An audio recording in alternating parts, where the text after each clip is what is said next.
Okay, you hear me now? Am I heard now? I hope the sound is good. I'm not sure why the sound went off. I was trying to fix the speakers, which some of you complain that when I play music, the music doesn't come. All right, sorry guys for that. Peace of Christ to you, all of you again, and we apologize for no sound. Things happen. um, I see some people they have comment about tea and coffee, which one they prefer in the morning. If you noticed yesterday or today actually, I lost my voice because I was speaking, I was drinking too much coffee. Coffee is an acid, and if your throat is sensitive, you can lose your voice. You know, the sound is still not good. Okay, I will make it stronger. Is it stronger now? Do you hear me? Do you? Do you hear me? Do you? It's good? Wonderful. I was going to sing for you. So you saved your life and you saved your morning from a song. I was going to sing because always when I sing, the voice work, you know. If I stop singing, the voice doesn't work. Still my voice is low? I don't think so. I see the level here is good. Do you love me? Do you? Do you hear me? Do you? Do you?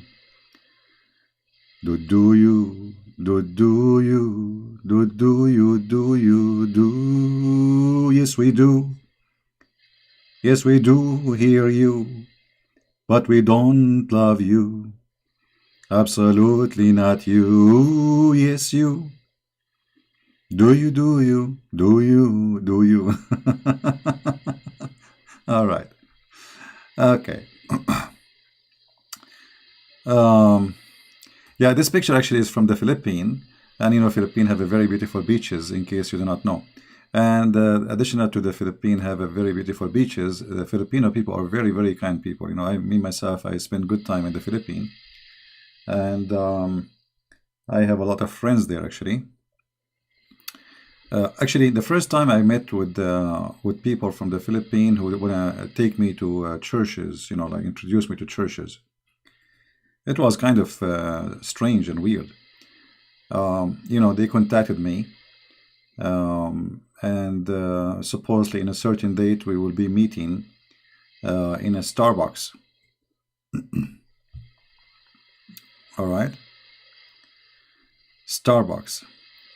So anyway, I went inside and I found a bunch of people sitting at a table, and obviously those are the people waiting for me. They were, I think, six or seven, eight, something like that.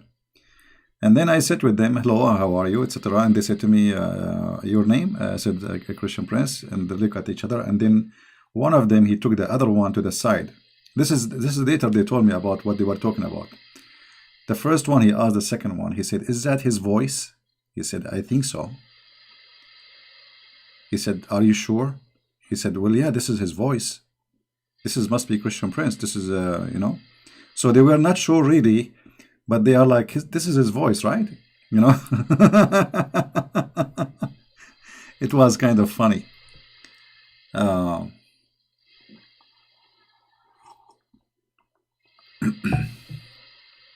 your wife is a Filipina? Okay, good for you. Actually, I met there very wonderful people. Um, one of the people I met in that day, actually, in the same day, um, if you are a Filipino, you will know him for sure. Uh, this person.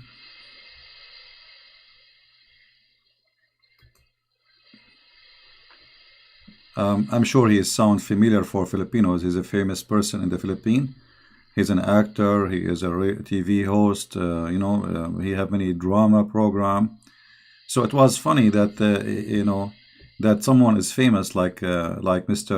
Marikimo Kayamo was very excited to see me and to talk to me. Should be the opposite. Should be I am the one excited to see him because he is the famous guy. He's an actor. He's very well known. You know. Yeah. So I met really wonderful people. And then, we met with many church leaders in the Philippines.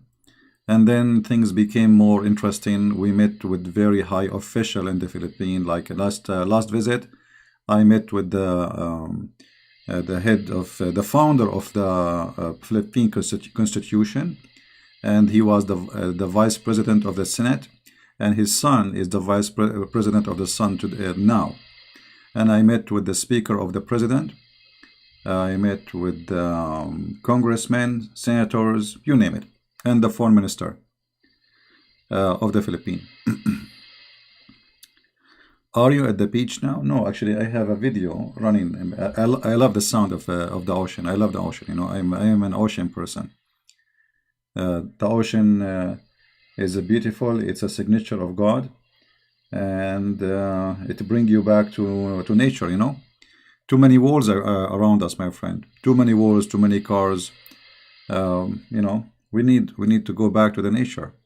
That's why I love those countries like Philippines and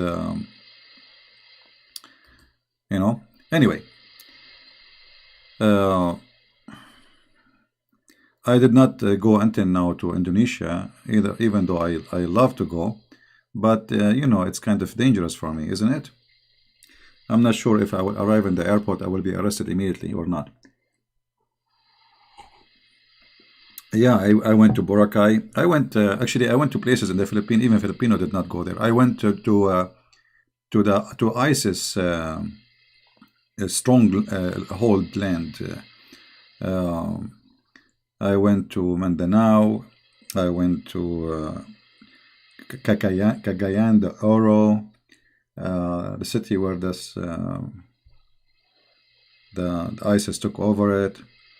I went to Boracay, I went to El Nido, I went to, where I did not go. Yeah, I went all over.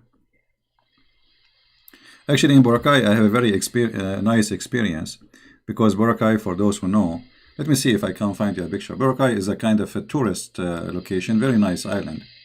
But I had a seminar in the beach. But the seminar supposedly is going to be like a few people, I will meet with them.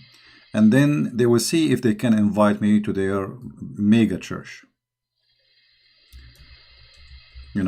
So like it's going to be like maybe 7 people, 6 people,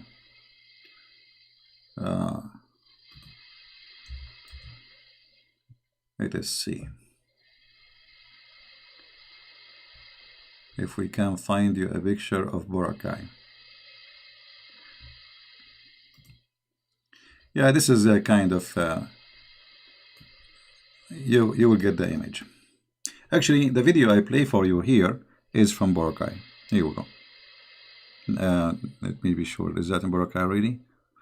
No, this one. I think this one is not. I think, yeah. I think this one was in Boracay. I'm not really sure, to be honest with you.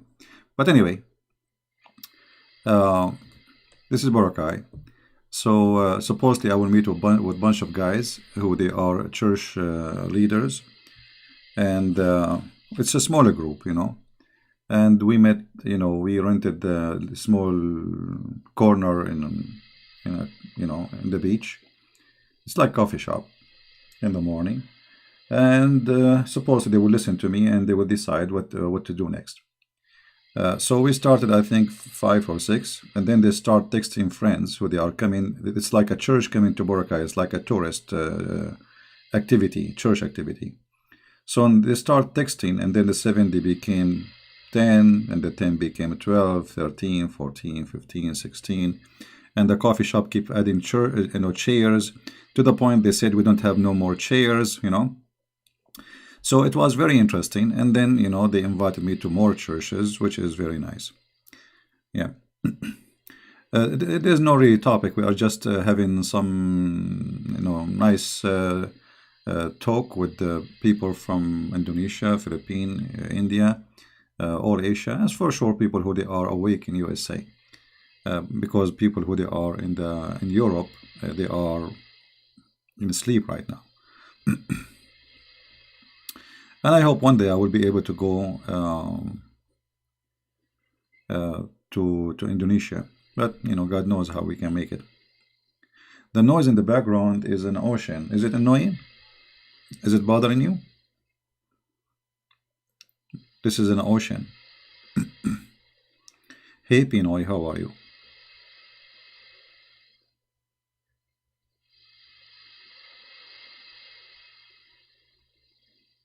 Well, not all of them. Most of them, they don't know really much about Islam. Most of Christians around the world, they have no idea really what Islam is about. You know, I remember in the Philippines, they told me there is a school principal, and he is a principal of a Christian school. They told me that this guy is he always defend Islam. He is a principal of Christian school. You know, so he think Islam is really not what people say. So they invited him to my seminar, and we agree that, because I don't know him. I mean, how I will know that this is the guy? There's hundreds of people. So we agreed that when this guy he came, when he show up, one of our friends, he will walk behind him in his chair, and he will put his two hands on his shoulders, like something like this, to tell me that this is the guy, because I wanted to have a conversation with him in purpose. Anyway, but things that work without me asking him. He started putting his hand up, start asking questions, and then he says to me, "So this is really Islam?" I said, "As you see, everything I'm showing you here is from the reference." He said, "But this is not what they say to us. This is not what they told me." He told me I saw videos about science, about Islam, is merciful, treating Christian nicely. I said, "Well, this is what they say to you. This is what they do in the bazaar. When somebody want to sell you something, you go to a car dealer. He will make you. He want you to buy the car. He will not tell you that this car is going to break down, right?" So anyway, this person, he was very much defending Islam, and he thinks Islam is a great religion. And he's like a left liberal who think anyone speak about Islam is a phobia person. He have a phobia. You have a problem. Anyway, he attended my first seminar, and then my second seminar, and then my third seminar. And then he says, he told me,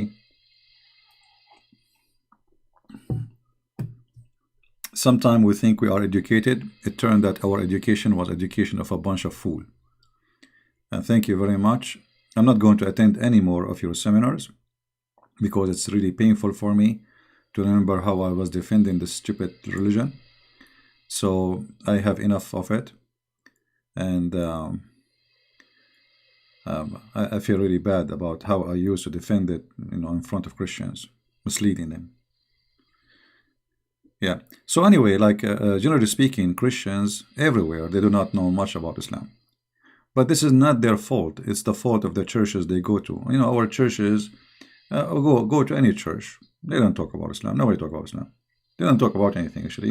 It's most of churches, they do traditional service, reading some verses from the Bible, speaking about being good and being bad, how to be close to God, a few words, make a prayer, go home, right? So churches today, sadly, okay, we will turn off the video, no problem, as long as you guys are bothered by the waves. All right. So the churches today, they are not doing their job as a church. They are doing just a service, like a prayer service. And this is not what the church was supposed to be made for. You see, the church of Christ is where Christ he stand, he teach, he preach.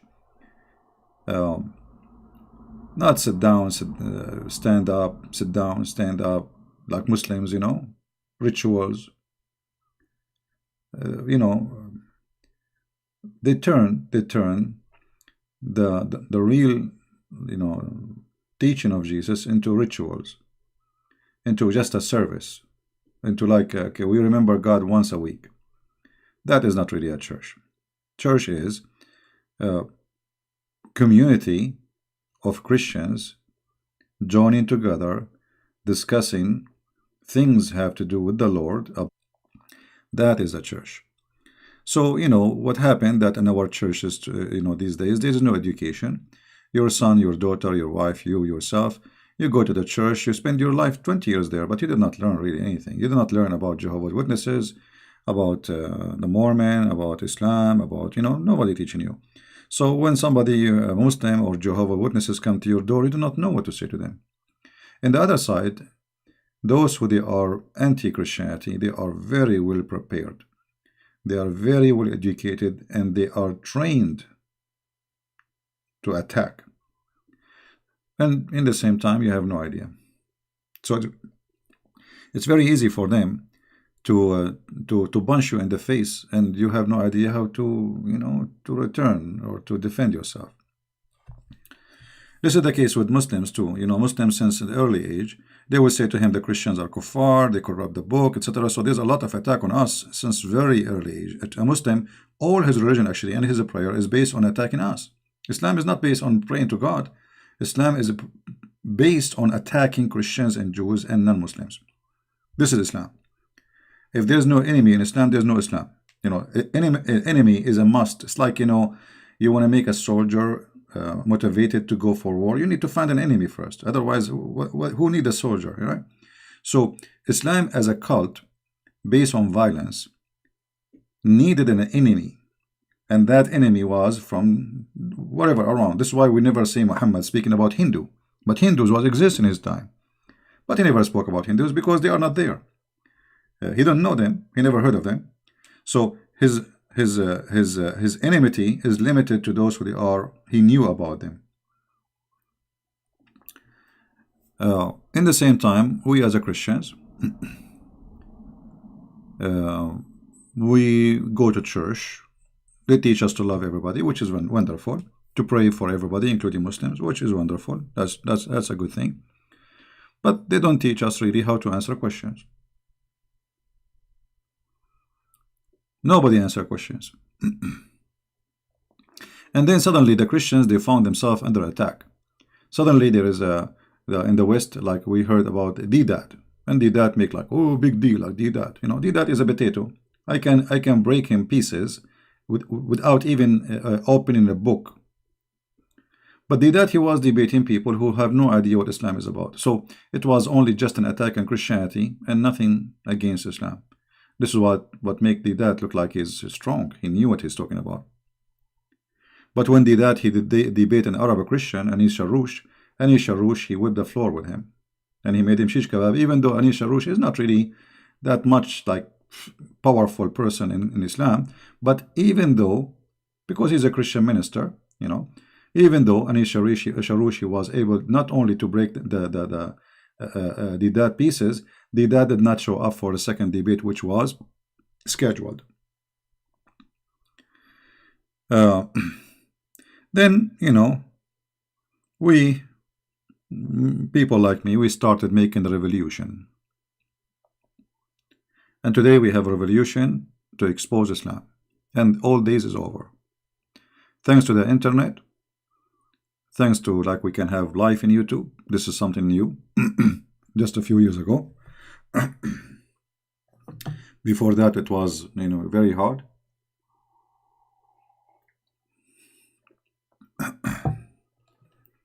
I remember in order to make a video, I used to hold a camcorder in my hand. If you go and see, there's a video. It's called Christian Prince Videos and Iranian TV. There's a organization called Minimar. They collect videos from satellite and they translate them specifically about Islam. So suddenly one day somebody sent me, said, do you know that your video appear in the Iranian TV? I said, where? So they sent me the video, and if you look at that video, you will see I was recording the screen by using a camcorder. So I hold the camera in my hand, and then I record the screen, and then after that I have to load the video in the computer, and after that it takes several hours to convert the video, to do editing, and then it takes other several hours to load it in the internet.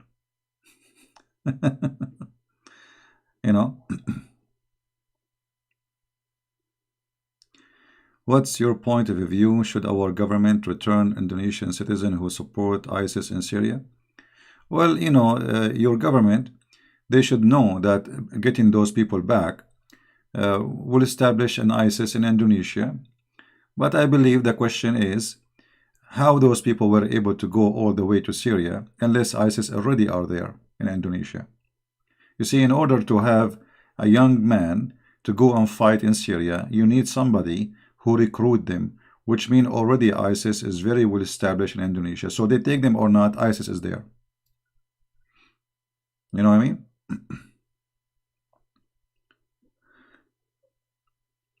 You want to fight Islam is not about fighting those fighters, because you kill one, 10 will come after him.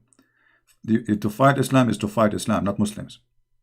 I understand that we have we have to find the terrorists, etc., and eliminate them. But this is alone will not be enough, because as long the ideology exists, more terrorists will be there tomorrow. So the best way is to show the Muslims that this is stupid religion. You are just killing yourself for no one. There's no virgins, there's no private part waiting for you, and you are just a fool. If you make it clear for those people, then ISIS is dead. Give me a TV station in Indonesia and you will see I will demolish ISIS. But just going shooting and killing, you kill one, there's 10 will be tomorrow. Right?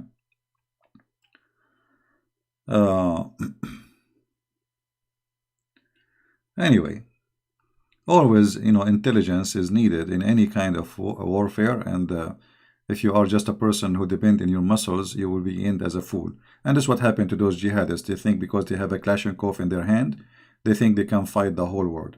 And then they end in a very troubled situation. And now there is 60,000 of them jailed by the Kurdish alone, and more than 100,000 jailed by the Iraqi Shia, and they are raping their women. The Shia in Iraq, they are taking revenge. They are taking revenge from those ISIS, because ISIS, they rape their women, they torture them, they burn them alive, they kill them. So there's a lot of revenge involved, So now, here we go. ISIS, they came, Allahu Akbar, jihad. If Allah is with us, we will conquer, Allahu Akbar, and etc. And songs, and those people think that's it, that we can take the whole world. Soon, Allahu Akbar, we will be in Rome, and soon we will be in Tel Aviv, and soon we will be in the White House. And they end in the toilet room, in the bathroom.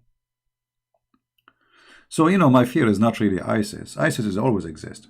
ISIS is just Islamic State. That's ISIS.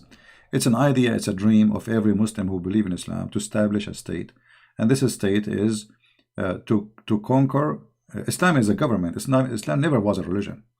Islam is a government, and based on gang system, supremacist. The Arab are the supremacist. They will take over. And the rest, who they are Muslims, is just to serve the Arab. If you notice, who is the head of the Islamic State? Al-Baghdadi. Okay, where is Al-Baghdadi from? He is an Arab. Who is the head of Al-Qaeda? Osama bin Laden. Where is Osama bin Laden from? He is an Arab. But the guy was in Afghanistan.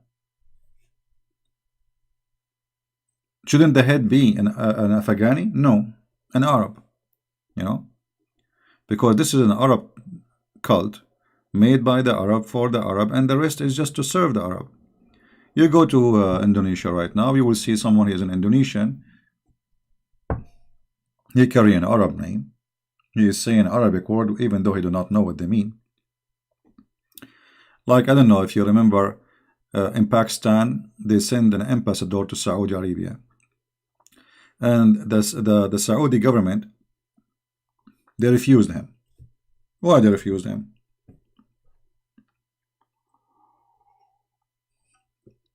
Is that because he is a bad person? No. He's ugly? No. His name. Those Arab control the Islamic culture. Islam is an Arab culture. Islam doesn't, when you say you're a Muslim, you are controlled by the Arab immediately. So the guy, his name is, I'm not going to say the word in Arabic, is the biggest penis. This is his name in Arabic. So they told the Pakistani, how we are going to say that the king is shaking hand with the biggest penis? So those Muslims, they start using names, Arabic names. They do not know what they mean, and they end with very funny names.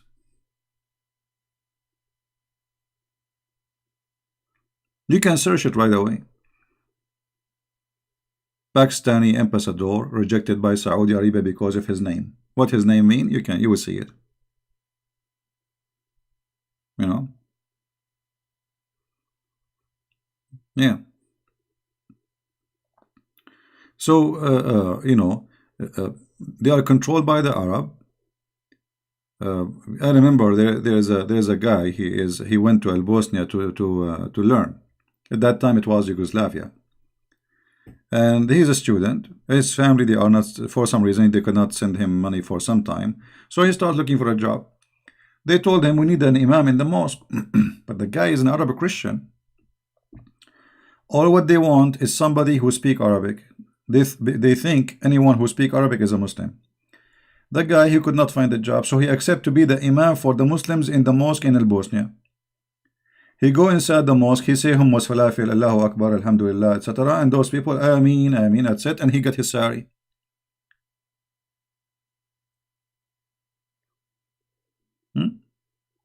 Just because in Arab, he got the job as an imam, but he's a Christian. He was making fun of them in the mosque.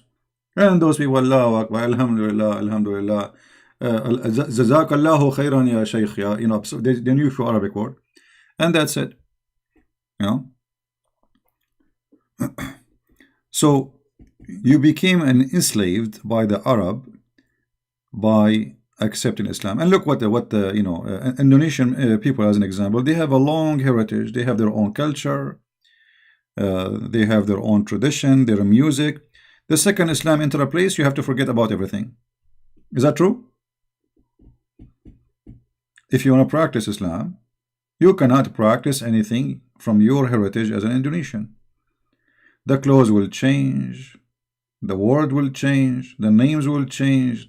You cannot sing music too. I mean, if you sing music, if you're Indonesian and you are a Muslim and you are singing music, you are going to go to hell, my friend. Muhammad, he says that music is the instrument of shaitan.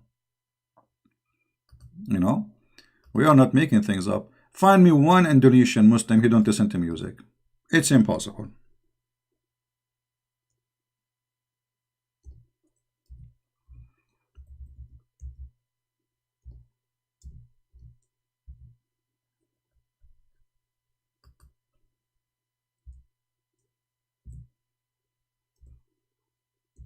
Right? Actually, Muhammad, he claimed that time will come and the Muslims, they will listen to music and Allah will make them pigs and monkeys. Did you see any Indonesian Muslim who listened to music? Allah made him pig or a monkey?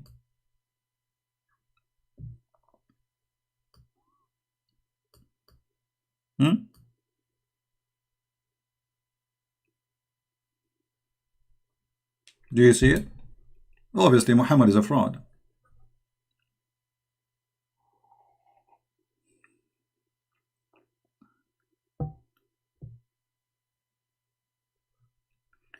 Some agree for humanity. I mean, there's nothing is called for humanity. Those people, they deserve execution by law. They killed a lot of people. They raped a lot of people. They should not even given a chance to live. How in the world, if somebody kills somebody, you execute him. But a criminal who killed hundreds of people or maybe thousands, you let him go back home? That is stupid, my friend. That is stupid. The whole world became hypocrite. They don't know what they need to do. They should bring the children and the women who did not involve the women who did not involve in killing, because many of those women, they are criminals too. Children, bring them. They are your children. Take care of them, teach them so they will not be terrorists like their parents. But even if you take them back, you have to punish them. The one who killed people, he should be killed, and this is the penalty. This is the justice. The one who did not do anything, put him maybe in jail for some time, educate him, teach him, maybe you can help him. But things have to be in the right way. Uh, well, you know, the Muslim, they dislike my video. Doesn't matter what I say. Even if it's good morning, they are Muslims. Actually, if they didn't do that, they are not Muslims. Something, I mean, it is not right, not right, not to do something harm. Huh. But anyway, you know, for me, the dislike of a Muslim is an honor because that's mean I'm saying the truth. If you give me a like, that's mean I'm being hypocrite. But look with me in this hadith here. Muhammad making it clear that those who play with musical instrument and listen to music and songs and singing girls, Allah will make them pigs and monkeys. When the last time we saw somebody, he is an Indonesian or Filipino or Bangladesh or Indian or anywhere in the world, he listened to music and Allah make him a pig or a monkey? You know, there's tens of thousands of Muslim singers and belly dancers. So Allah will make you a pig for listening, but He will not make the singer himself a pig. You know what I mean?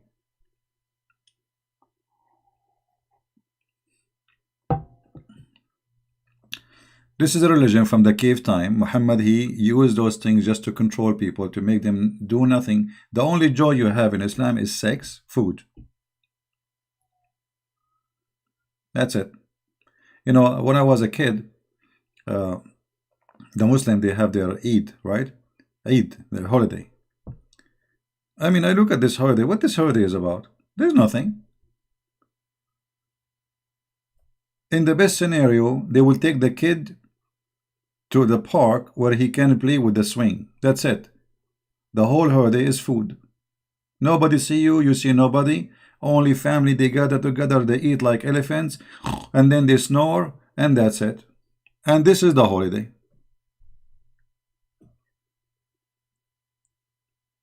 In the same time, we notice that we as a Christians, we are happy people. Because, you know, religion either can take you to the cave time and make you like a concrete idiot, or make you a person who enjoy and you learn how to make happiness, bring happiness to your life. If you go right now in the Middle East, you will find that every Muslim house have a Christmas tree. Because they want happiness. They are people like us. They have emotion, they have feeling. Islam bring no happiness. Islam is just a stupid cult. You know, do this and then you will go to heaven, right? And then what you will go to heaven, and the contradiction, that there's things you cannot do here, which is supposedly bad, but you can do there, but it's supposedly good. As an example, it is bad to listen to music here. It is bad to drink wine here, but in there you will do nothing except drinking wine and having sex.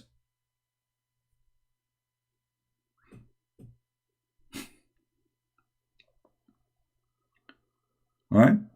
And the hypocrite Muhammad, he used to have singing girls in his house, singing for him. The caliphate of the Muslims, they have thousands of belly dancers.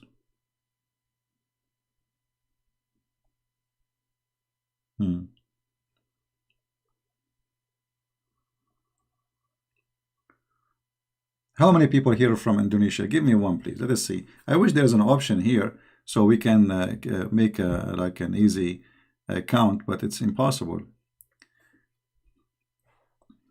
I am assuming maybe we have at least 200 people from Indonesia.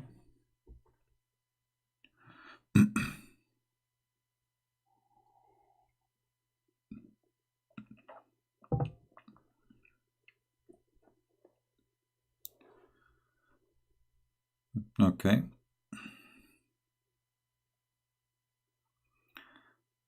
Yeah, look, I am like Muhammad. Muhammad, he looked at Jibril, he found that he have 600 wings from one shot.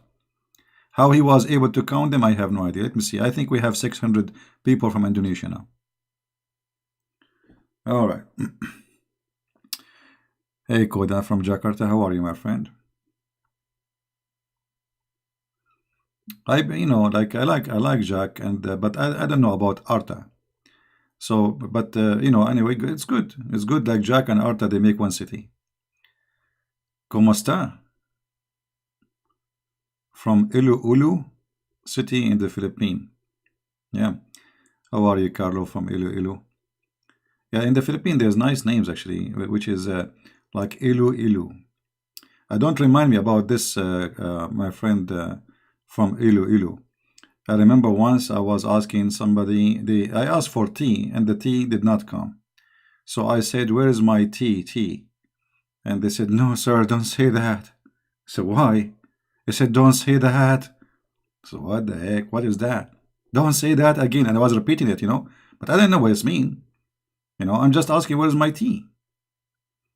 I mean, where's my tea? But I repeat the word twice. It turned to be that the word tea, if you repeat it twice, it's a bad word. It's the private part. So imagine you are asking a bunch of girls, where is my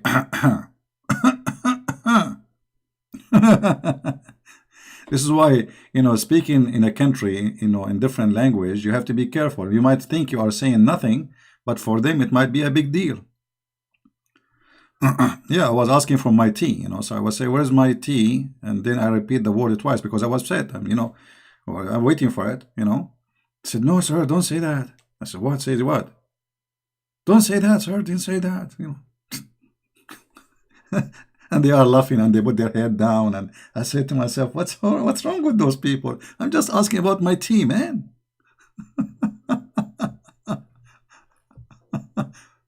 Anyway.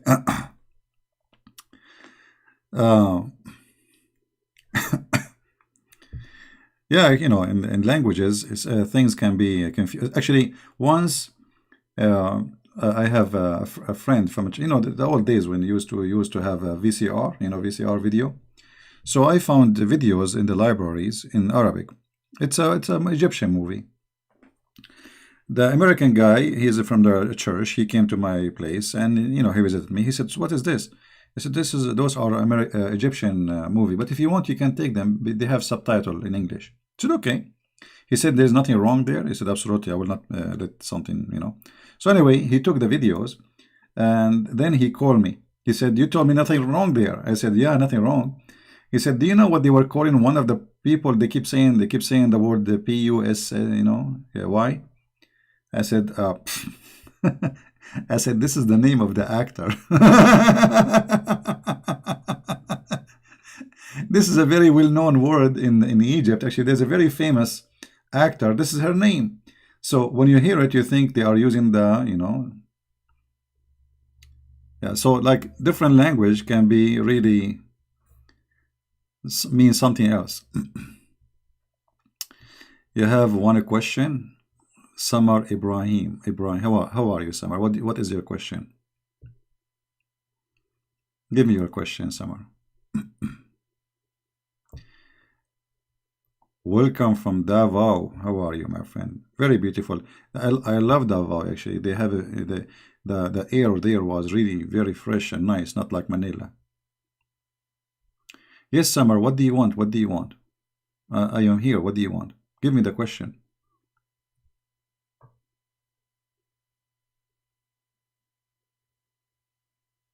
What verse from the Quran ISIS was learning from? All the Quran. This is the manual of ISIS. Verse. What verse? My friend, you're funny. A verse will make ISIS ISIS. The whole Quran is ISIS. Muhammad is the first ISIS member.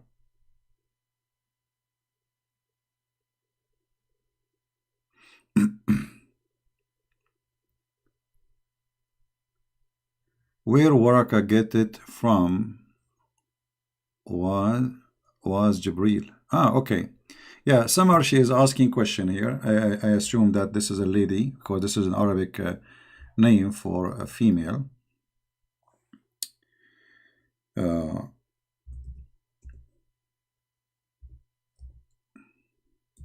Obviously, Waraq ibn Nawfal is the real father of Muhammad. If you have my book, Deception of Allah, you will see why I believe in that. If you notice that anything in the beginning of Muhammad's life, it's about Waraqa. Waraqa is everywhere. Even when Muhammad was a kid, they lost him, they found him with Waraqa. Muhammad became a prophet, Waraqa.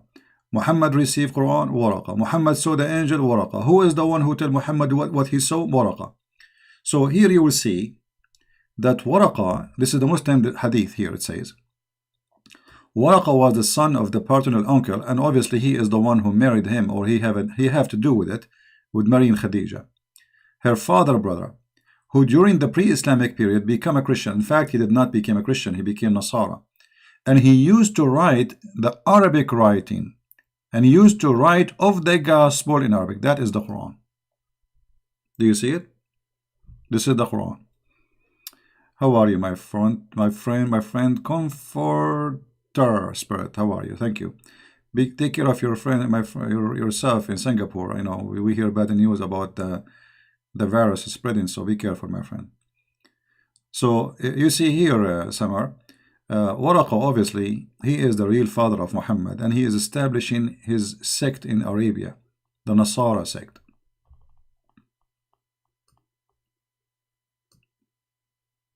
And, you know, the things between Muhammad and Waraqa was so powerful to the point, when Waraqa he died, Muhammad he tried to commit suicide. The same hadith here you will see, this is Sahih al-Bukhari, hadith number 6982. It says that when Waraqa he died, the inspiration divine was also post. Why Allah will stop sending Quran? Because of Waraqa he died. You see how obvious it is? So Waraqa died, no more Quran. And Muhammad became so sad. Why he became so sad? Because Waraqa was his real father, and at the same time there's no more Quran. He became so sad, and we have heard that he intended several times to throw himself from the top of the high mountains, and every time he went up to the top of the mountain in order to throw himself down, Jibreel would appear before him and say, "Oh Muhammad, you are indeed the messenger of Allah." So what is the reason Muhammad trying to commit suicide? Because he don't believe he is a messenger of Allah. The message is so clear. So Waraqa was writing the Quran, and that is the gospel in Arabic. There is a very famous writer. He is a Christian minister. He's from Syria. His name, I believe, Durra al-Haddad. He wrote a book. I believe the name is Al-Islam Da'wa Nasraniya. Al-Islam Da'wa Nasraniya. Islam is a Nasara, let us say, invitation, or let us say establishment. Very interesting book. You should read it, maybe, if you speak Arabic.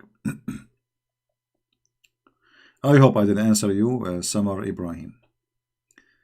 Anything else? Nasara are not Christians. You see, the Muslims, they are very confused people. They are the same. They are the most confused people about anything. They keep saying that Christians are Nasara. We are not Nasara.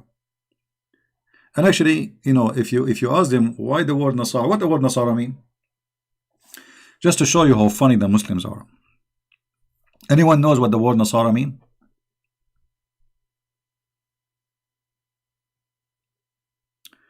Anyone who vote for Donald Trump, he cannot be a real Christian.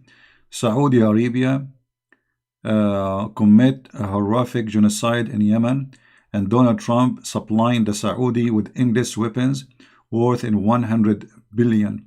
Mr. Jack Janson, I think you are the idiot of the village, and I will tell you why. Saudi Arabia is fighting Al-Houthi, and Al-Houthi, he keeps shouting death to America. So if I am Donald Trump, not only I will sell them weapon for 130 billions, I will sell them as much as they want. You are stupid and you are an idiot. Those Al-Houthi in Yemen, each time they shoot at anything, even if it's a rock, they say death to America, death to Israel. So why he will not help the Saudi? Those people, they wish death to others. So why you are being very friendly? I mean, they are people of death. You seek death, you die. So the criminals are fighting each other. So it's for the benefit of USA to let the criminal Saudi fight the criminal Yemeni. And you watch. And you are a donkey. Go watch any video. Death to America, death to Israel. Even he is shooting at a Muslim. The Yemeni fighters, they are shooting at a Muslim, an Arab like them, and yet they are saying death to America. It's like, you know, saying shooting at the duck and saying death to the lion. The pagan is you, black stone kisser. Get out of here. Shia. Anyone who do vote for Donald Trump is a terrorist. I mean, the most funny, stupid belief is the Houthi, those Shia. They are shooting at Muslims and they are shouting, death to America, death to Israel. I mean, you are killing a Muslim. He's killing a Muslim like him. And then they shout, death to America. But you idiot, you are not shooting at the American, you are shooting at a Muslim. Death to America, Allahu Akbar. Oh, I'm losing subscribers left and right. I don't know. I think I'm losing subscribers from the left, especially the ones their name is Jack Sparrow.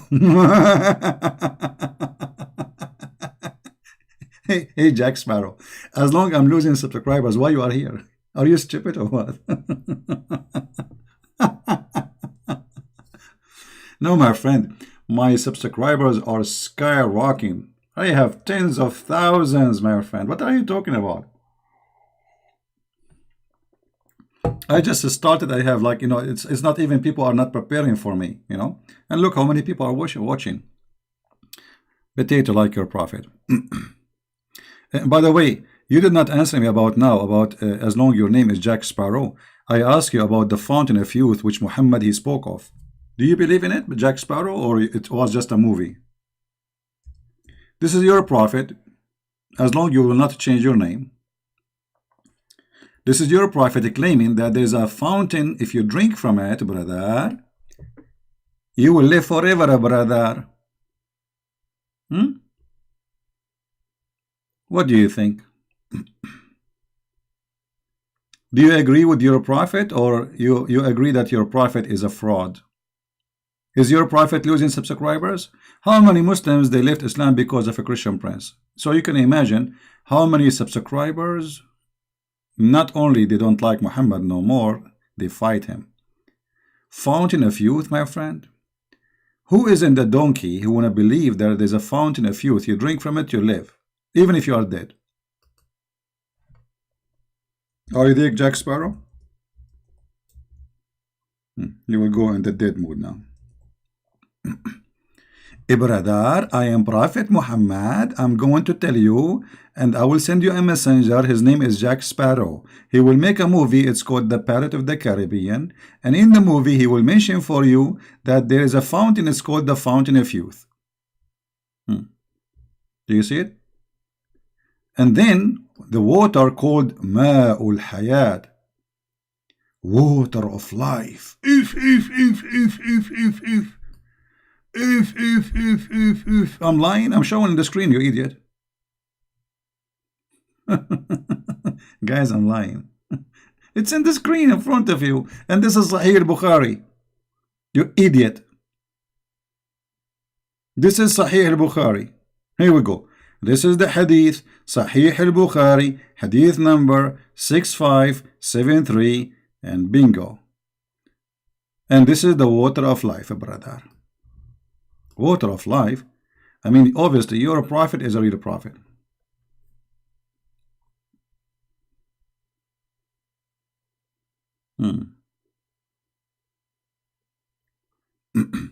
This is alone is enough to prove that Muhammad is a fraud. Islam Wahid, is your Skype is open? No, my Skype is not open, my friend. Why, you wanna call me? You wanna call me? Do you have an answer for the fountain of youth?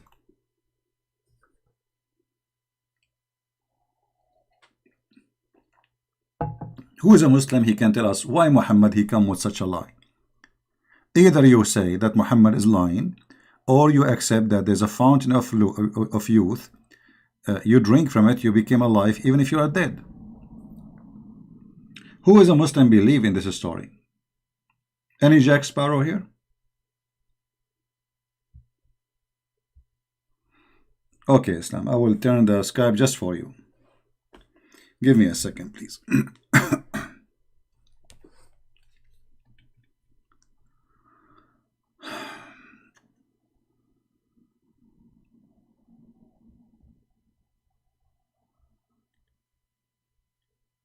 All right.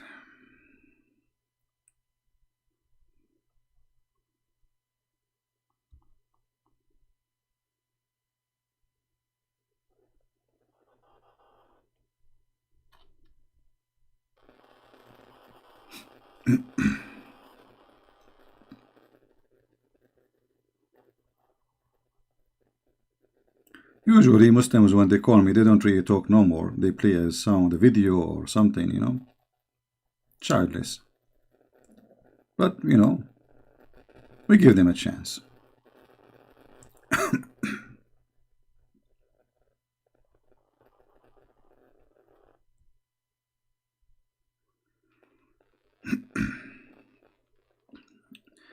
All right, Mr. Islam, the Skype is open. Text me, please. Text me and I will call you back.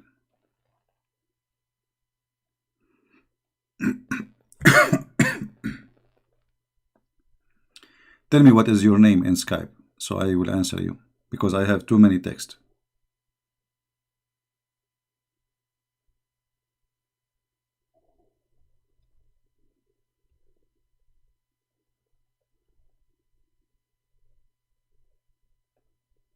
All right.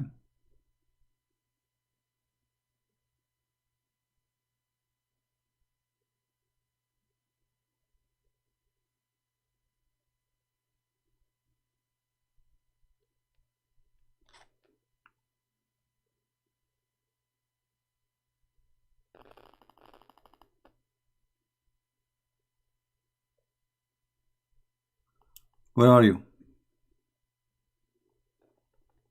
What if you cannot find me? This is your business. I mean, what I can do? I will go and search for you.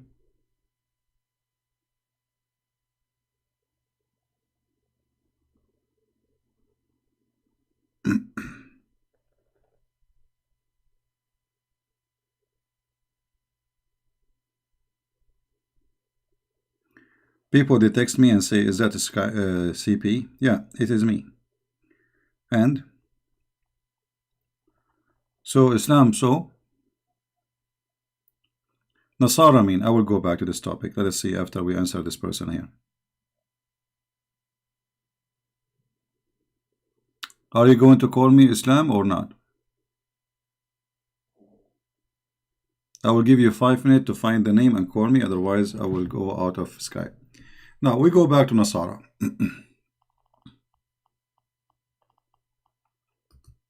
My friend, all people, they can find me and they can call me. What make it public?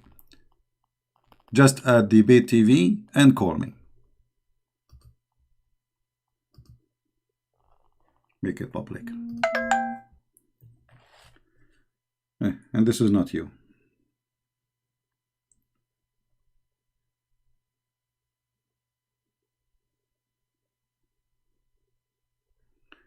Anyway, Nasara.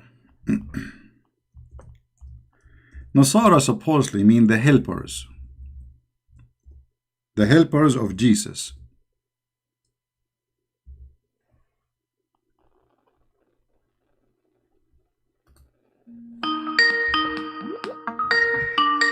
Let us see, we have somebody. Hello?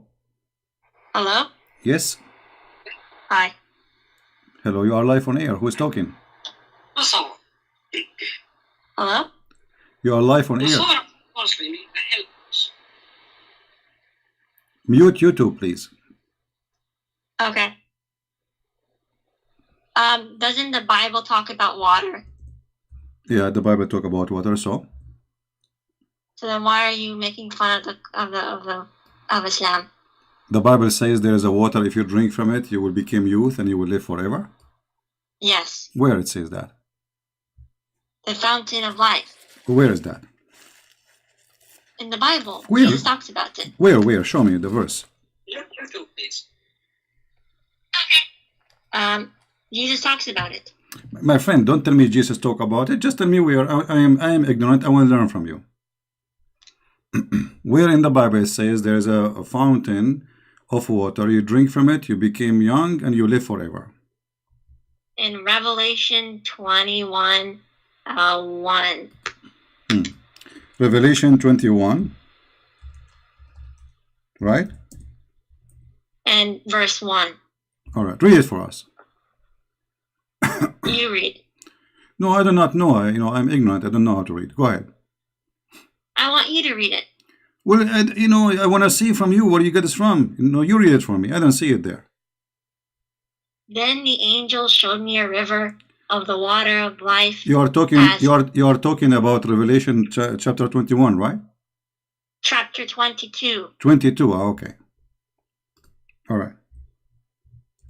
Read for us. Go ahead.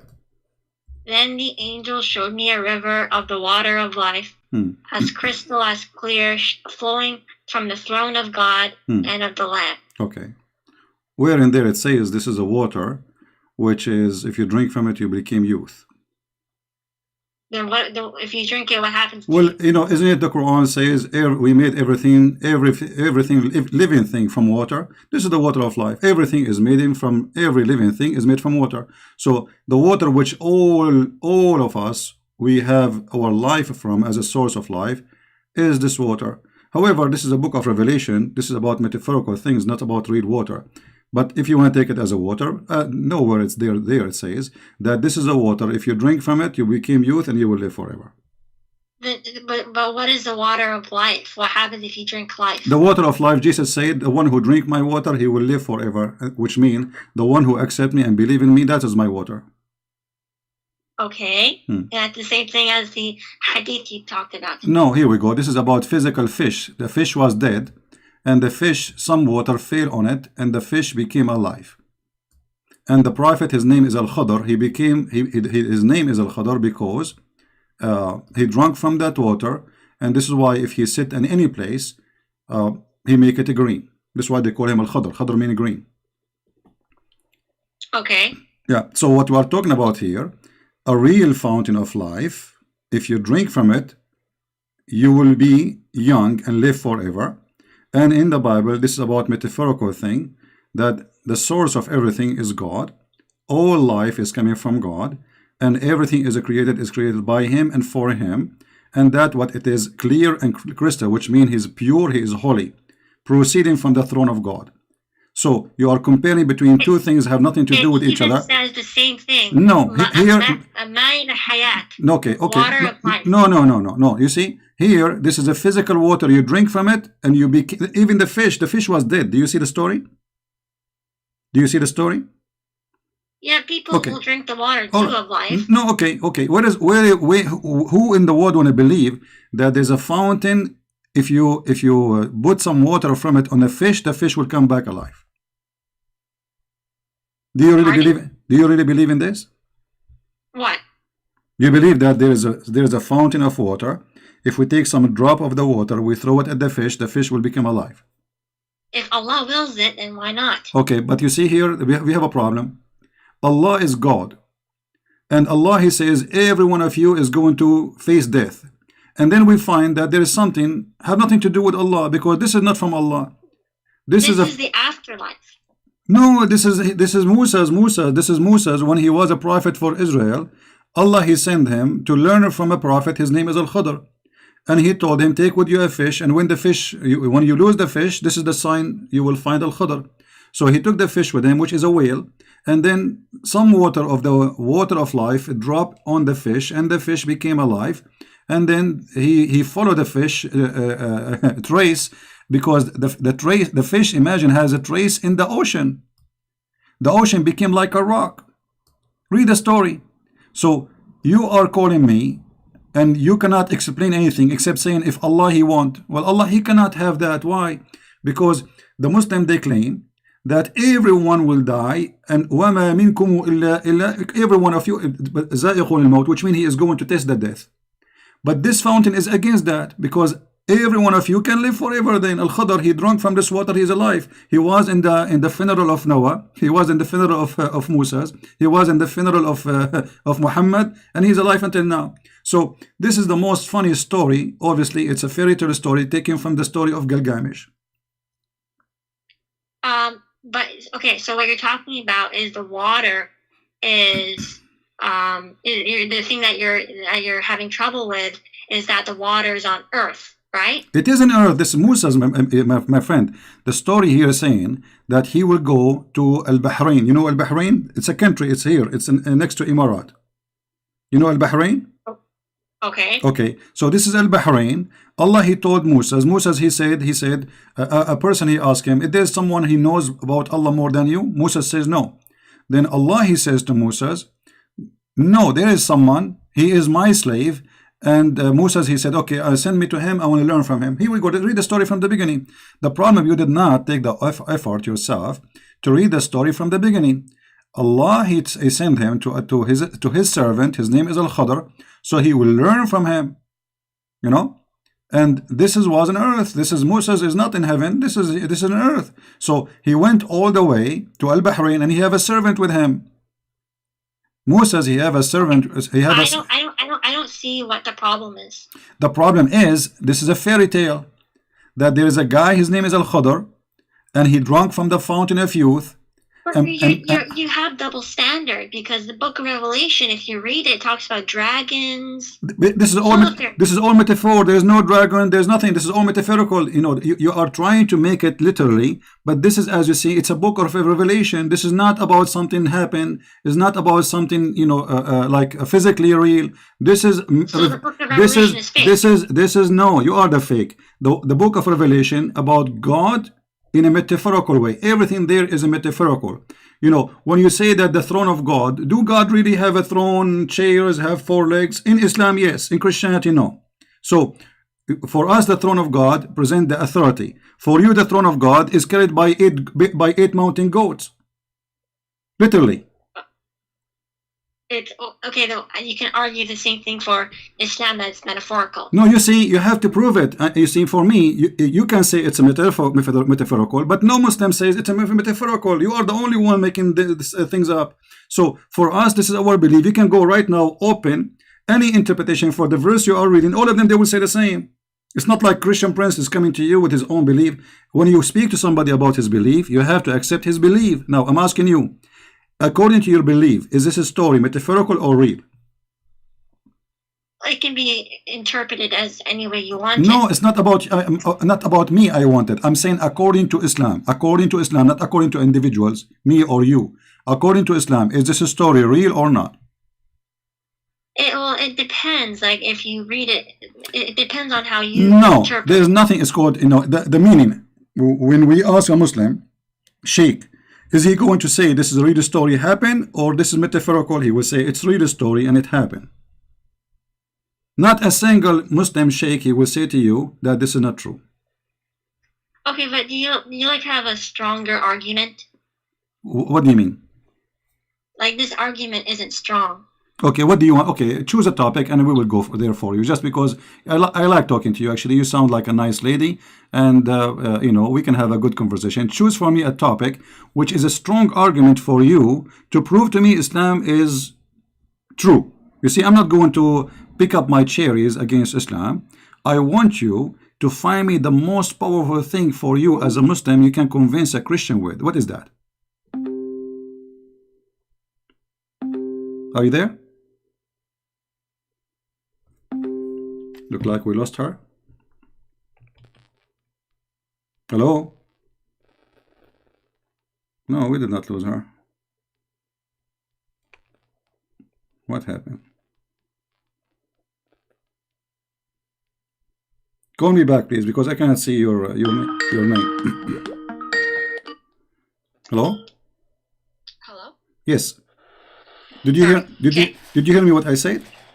No, sorry. Okay, I was saying I'm not going to pick up my cherries against Islam because, you know, I can say something negative, I can choose something negative. I don't want to do that. I want you, by your help, to show me something very positive, very good about Islam to convert all those Christians who are listening to Islam. Choose your best So, and leave the so rest for we me. believe in one God. You believe in one God. Yes. So this is the best argument you have? Of course. Okay. Well, there is a church. It's in there's a church in San Francisco. It's called the Church of Satan. They worship one God. His name is Satan. Secondly, Okay, but that's not God. okay, how we know that Allah is God then? What is the proof that Allah is God? The Quran is a linguistic miracle. The Quran is full of mistakes, my friend. The Quran, how this Quran can be linguistic miracle if you don't even speak Arabic? Do you speak Arabic? I don't, but I heard Okay, Islamic Muslim scholars all right. talking about how. Okay, look what the Arab they said about the Quran. The Arab were laughing at the Quran in the time of Muhammad. Is that true, or I'm making things up? They may have. Okay, so how it is a miracle, but yet the Arab are making fun of it? Because people try to deny God and try to make fun of him. But you just said that the Quran is a miracle. How they can deny a miracle like this? Look what they said in chapter 8, verse number 31. And when our okay, hold on. Miracles, they called him no problem. satanic. No problem. Hold on. When our verses, the Quran, are recited to them, they say, "We have heard this Quran. You know, we have heard it. If we wish, we can say the like it. It is nothing but it is nothing. Hold on. It is nothing but the fairy tales of the ancient. Why they are saying this is the fairy tale of the ancient? But they didn't produce anything like it. Okay, I will go with you guys. They did not produce anything like it. Well, Muhammad himself, he copied from the Arab Quran. And you know what? I'm not going to use source from the infidels. I will use Islamic source to prove my point. Is that okay for you? Okay. All right. Okay. So if Muhammad he took from the Arab Quran, that means Muhammad is a fake prophet. Here we go. Okay. This is your prophet. This is Sahih Bukhari, very Sahih. It says that Umar said, the Caliphate, I agreed with Allah in three things, or said, my Lord agreed with me in three things. I said, O Allah, the messenger, what that you took the station of Abraham as a place of a prayer. And also I said, O Allah, messenger, God and bad presence visit you. Would you that you order the mothers of the believers to cover themselves with veil? So the divine verses hijab came, and then read carefully. And then he continues saying, the divine verses about hijab revealed. I came to know the prophet and had blamed some of his wives. So I entered upon them and I said, would you either stop troubling the prophet or else Allah will give his apostle better wife than you? And when I came to one of his wives, she said to me, O Umar, does Allah messenger have not what you could advise his wife that you advise him? And then you will see the verses came as I said. The verses came to Umar as he said to Muhammad. So Muhammad, he say a verse. The verse is taken from Umar word by word. Why Allah is taking Umar words, making it Quran? I thought nobody can make Quran like the Quran of Allah. So basically in the Quran, doesn't it say that Allah, he uses us as vessels, like uses our hands? Okay, hold on. But you are the one who said to me, produce like it if you can. So if Allah, okay. So look at the contradiction here. Allah, he hear Umar. Umar, he make Quran. Allah, he take Umar words and he make it Quran, but yet nobody can make Quran like Allah. So who is the one who made the Quran? Allah didn't make it. Allah gave it to him. No, it says my Lord agree with me. Umar, he said it. Why Umar is a prophet? I don't know. He's not. Okay, so there's no way Allah he gave it to him. You are making things up now. Be careful. The Muslims are watching and listening. So you cannot say Allah gave it to him because that will make him a prophet. This is what the prophet is about. So Allah did not reveal the Quran to Umar. He revealed it to Muhammad. Do you agree or not? Yes. Okay. So Umar, how he received the Quran before Allah? Read carefully. It says, so the verses came the same as I have said, which mean word by word. And this is so before Umar said it, it was not the word of God, but once Allah agreed with it, then it became the word of God. Amazing. Thank you very much, guys. When Umar said it, it was not the word of God. But when Allah, he said the word of Umar became the word of God. But you just said nobody can make Quran like it. And so Allah, he is copying from Umar Quran, making it Quran. So Umar is the one who... Hold on. Allah said it, it's not the same. No problem. No, it's the same. So if I say shish kebab, hummus, falafel, and then because I am just a Christian prince, and then Allah, he say after me, hashish, hummus, falafel, that will make it Quran, and my word is not Quran. That's funny. Well, if Allah says it, then it's not the same as a human saying it. It doesn't matter. First of all, Allah never said anything, because according to your Quran, according to your religion, Muhammad, he never heard the voice of Allah. He received it from a man. He claimed to be Muhammad. He claimed it's Jibreel. He came to him as a man. So he heard it from a man. A man, he said. The man, he said. The man, he said. And all of this was coming from Umar. So Umar is the one who made the Quran. Allah, he take the Quran of Umar, and you are saying, before, when Umar, he made those verse, it's not Quran yet, but it's the same words, word by word. So when you say nobody can make Quran like the Quran of Allah, it's a joke. So you're just saying that if Allah says something, it's not going to be unique. Well, you are saying that because this is your hadith, not my book, lady. It's your book saying that those verses came the same as I have said, which means obviously Muhammad, he heard Umar saying those words. Muhammad, he like it. He produced it as it is. He make it Quran. But then if this hadith is saying that Umar, he wrote the Quran, then that means this is a fake hadith. Here we go. So that's a good idea, guys. It's a fake hadith. Islam is fake. So if Sahih al-Bukhari, the most authentic book after the Quran, is fake, that's mean we cannot trust anything in Islam. Okay, you know what? I will go with you. I will support you guys. This hadith is fake. What about the Quran? Isn't it the Quran says that the shaitan, he made Quran? No. Okay, let us see this verse. I want you to open with me. I don't know if you can see the screen or not. Chapter 2, verse 106. Chapter 2.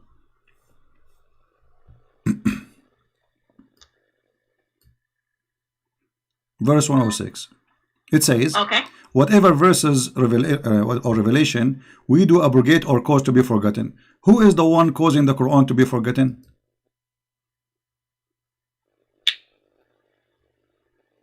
We never nullify a verse nor cause it to be forgotten unless we bring one better than it, okay, or similar to it. Okay, who is the one who caused the verse to be forgotten?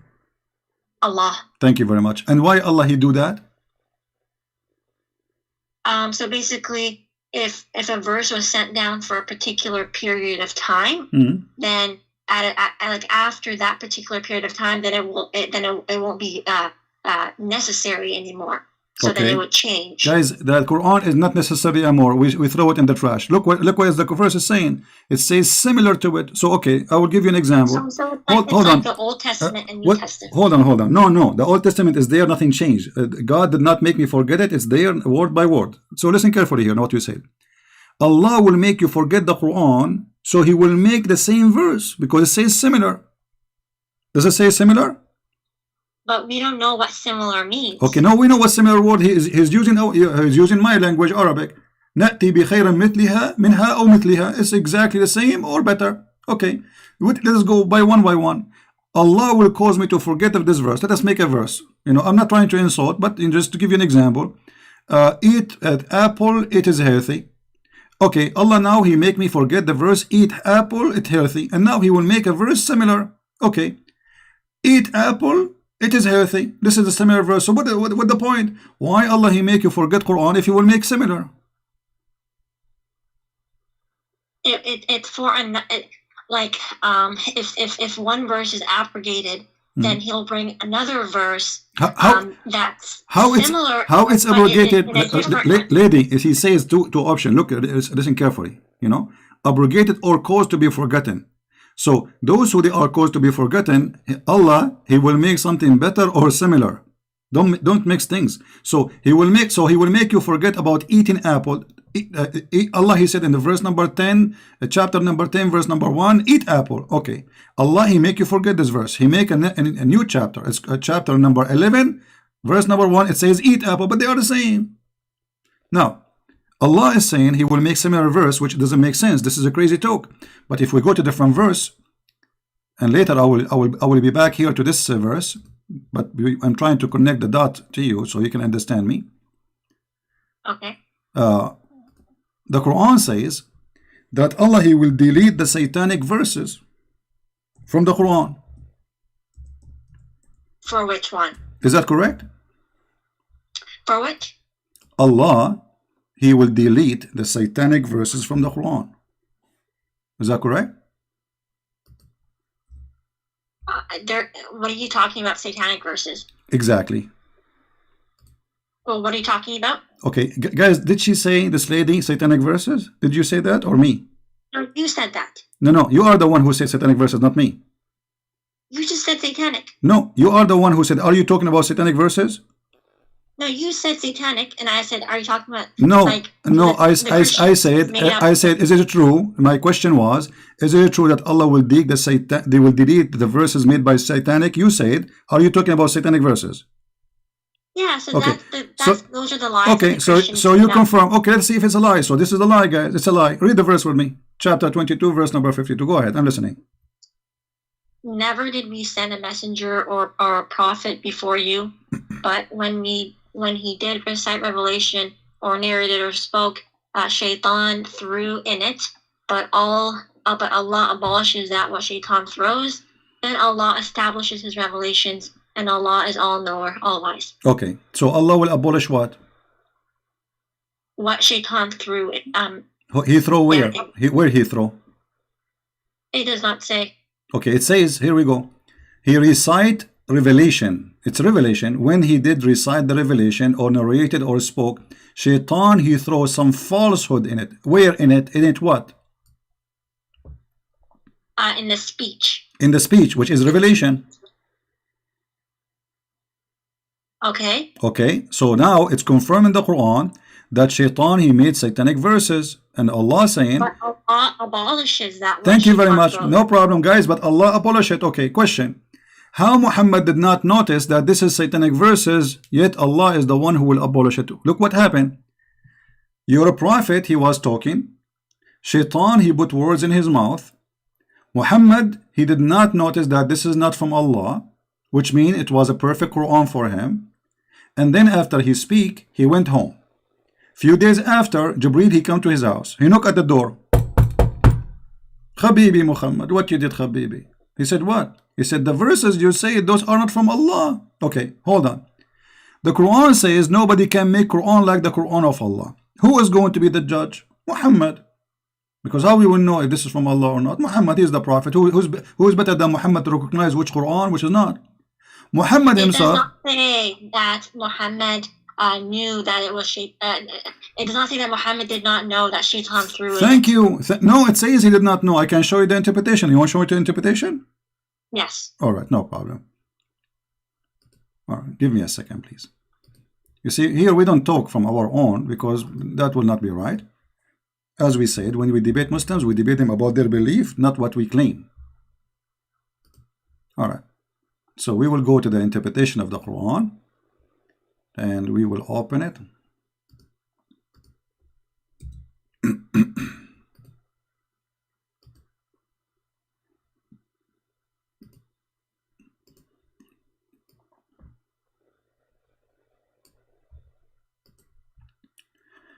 I will put for you in front of you the official government website of the Kingdom of Saudi Arabia. This is official.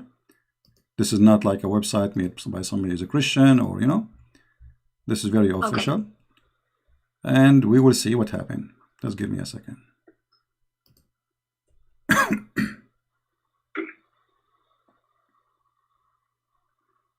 Let us hope that this website will open, will work, because usually sometimes it doesn't work. It take.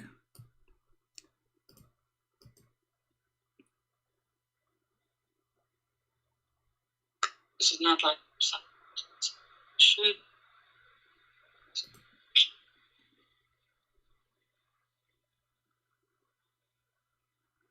I wish you speak Arabic because I can show you all the interpretation in Arabic and you would die laughing. But anyway, we have to find it in English.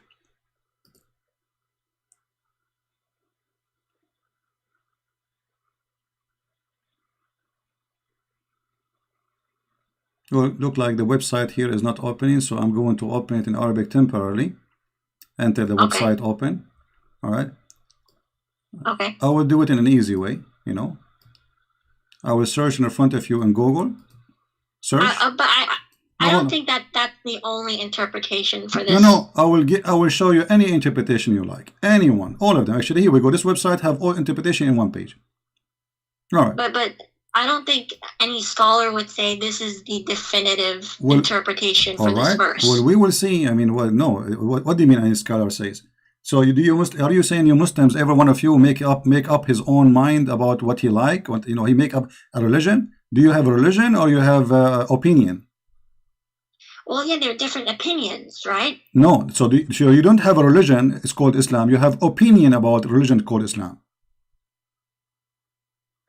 Well, we follow what the like the scholars they study Okay. and they. Let us read together. Here we go. Finally, the website open so we can read.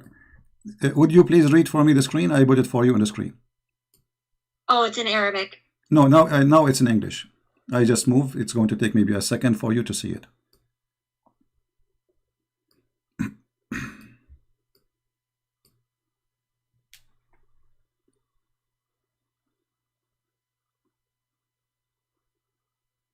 I still can't see it. Okay. Oh, there we go. This is Tafsir al-Jalalain. It says, Okay. yeah. Jibril, let me make it short. You can read. You can take your time. I will post the link for the page in the chat so you can open it from your side. Here it says that Muhammad he recite worshipping the three daughters of Allah, Allat wal Uzza wa Manat, the third. Their intercession is a must. This is what Muhammad said. It says, as a result, Shaitan cast them into his tongue without the Prophet being aware of the following words. Those are the high-flying crans, al-gharaniq al-ula. Indeed, their intercession is hoped for, which means Muhammad is worshipping the three daughters of Allah. Not only is saying words, he is saying it's a must to pray for them because they intercede for us. And so the men of Quraysh, where they are happy for this. And then Jibril, read carefully please. Jibril, however, later informed him, the Prophet, of his, that this is Shaitan, had cast into his tongue. Do you see it? Okay. Okay. So Muhammad, he did recite the verses. He went home. He have no idea what he did. But how in the world that can happen? You see, Shaitan, he made him say words. Do Muhammad have ears? Do Muhammad, is Muhammad under control of Shaitan? Because if let us say by mistake, I say the word. By mistake.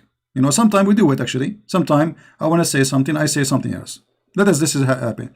But Muhammad here is worshipping the three daughters of Allah. Like, you know, I can make a mistake about, I want to say number, you know, I want to say I ate intercession.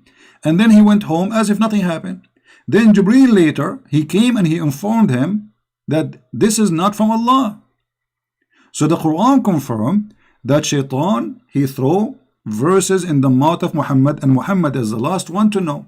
What do you think? So Allat and Uzza and Manat, they are not goddesses. They were the pagan goddesses of that were worshipped by the ancient Arabs. Exactly. So why Muhammad is worshipping them? So he was not. It was Satan who put it in his tongue. Okay, no problem, guys. It's a Satan. So Satan in the mouth of Muhammad. So Muhammad in that moment, he is a satanic prophet because he is speaking for Satan. No, Satan is speaking, not Muhammad. No. Read carefully. He cast into his tongue. The tongue of who? The tongue of Muhammad. It was the tongue of your prophet. Read carefully with me. Satan casting them into his tongue without the prophet being aware. So the prophet is controlled by Shaitan. His tongue is speaking satanic verses. So your prophet at that moment is a satanic prophet of Satan. Shaitan speaking through Muhammad, using the tongue of Muhammad. Muhammad is talking, but the fact it is Shaitan telling him what to say. that is a satanic prophet. Well, if this contradicts the Quran, which says that that Satan doesn't have like power, authority over you. Thank you very uh, much. You see, you are helping me. So look, guys, she just said clearly that Muhammad is a fraud because no, that the story is a fraud. no. The Quran mentioned the story that Shaitan he threw in his speech. What are you talking about? So the Quran says that Shaitan he have no authority over the good believers except the criminals. Except the criminal. Inna ibadi ليس لك عليهم سلطان إلا من اتبعك من الغاوين. Chapter 15 verse number 42. So this verse proving to us that Muhammad is a criminal. He is an evildoer, because the Quran confirm, and thank you very much for mentioning this verse, you are a very smart girl, that this verse confirming that Muhammad must be an evil satanic person, because the verse in chapter 15 verse 42, certainly you shall have no authority. Who is talking? Allah, supposedly to Shaitan, over my slaves, any slave, any Muslim, except those who follow you. Al-Ghaween. Who is the Ghaween? You know, criminals, mushrikeen, polytheists, the evildoers, etc. All kind of garbage. So Muhammad, in order for him to be controlled from Shaitan, he have to be of the Ghaween. And by your help, we prove it to be true. Then that would be that the verse does not say that Satan talk. It does not say that Muhammad talked on behalf of Satan. It said that Satan put the verses in his mouth. Okay, but Shaitan, in order for him to do that, he have to have authority. The verse here says you have no authority. This is talking about Shaitan or Shaitan. Shaitan. This is Shaitan. Yeah. No, this is Shaitan. Read the conversation. If you go back a few verses, you will see that this is about Shaitan. Here we go. Allah, he said to Iblis. This is about Iblis specifically by name. It's Iblis. Iblis is the first Shaitan. You don't know who was Iblis? Iblis is the first Shaitan. According to your religion, Iblis is the first Satan. And when he came to the earth, Allah, he gave him a penis, and excuse my language, he gave him private part of a male in the right leg, and a private private part of a female in the left leg. So when he shake this with this, he enter this into that, and then he lay 10 eggs. And I can show you the interpretation. So first Shaitan is this Shaitan. This is the father of all Shaitan in the world, so according to Islam. So this is Shaitan. Allah saying to him, you have no authority. This is the highest authority of all. The rest are his babies, are like his soldiers. This is the king of all Satans. The rest are his babies. You have no authority. And if the king have no authority, that means the one who follow, they have no authority too. I mean, they are lower. So this is the king of all evil, Satan himself, Iblis. He have no authority over my slaves. How this has happened to Muhammad? So this says Iblis, not Satan. No, Iblis is the first Satan. Iblis is the father of all Satan. So when this says that Iblis has no authority, it does not say Shaitan has no authority. Lady, Iblis is the highest authority of Satan because he is their father. He is the king, their king. So if the king cannot do it, the one who is lower than him, he can do it. Everyone is under the king. You know, if I am saying to a king, you have no authority to do that, you cannot do that. That's it. Which means you and your soldiers, you cannot do that. That's it. So Shaitan, he cannot do that. Okay, then if Muhammad, as you say, was this, then why did he give to the poor, and why did he give? Before we go there, lady, I like your response. Before we go there, I want to mention something. You see here, when we say that Muhammad he made this verse, or the Quran saying this verse, any satanic verses he throw, I will take it off. How I know that this verse itself is not made by Satan? The Muslim, they start complaining. They said to him, you said to us you worship Allah alone. Why you did say the three daughters of Allah? So Muhammad, in order to cover himself, he made this verse says, never we send all messengers before me happened to them, but this is not true. Never happened to Moses, never happened to Isa, never happened to any prophet that Shaitan, he put satanic verses in their mouth. And this verse, there's no way it can be from God, because God here confirming, which is according to the Quran, his God, that satanic verses was given and he will take it off. But this is obviously Shaitan. Shaitan saying, don't worry, this verse we will take it off. Here we go, we will take it off. And any verse Shaitan he gave to Muhammad, we will take it off. But how you can trust Muhammad after now that this verse itself is not coming from Shaitan? If Muhammad he got Shaitan verses first time, he can get it second time. Where was Allah when Muhammad received satanic verses? He was asleep. He allowed it to happen. Thank you very much, guys. Did you hear it? He allowed it to happen. But isn't it the other verse in the Quran says you have no authority over my servants? So how he allowed it to happen? Okay, so I don't know the answer to this, but Okay. I'll ask someone. And all right. But before we go, you want to talk about the good deeds, I know. But let us, because we want to connect the dots for you to make it more clear. Was Muhammad controlled ever by black magic? it was a sickness. Sickness or black magic? Black magic is sickness. Black magic is sickness. It's called bewitch. How that is sickness? Is that a sickness? You take drugs for it?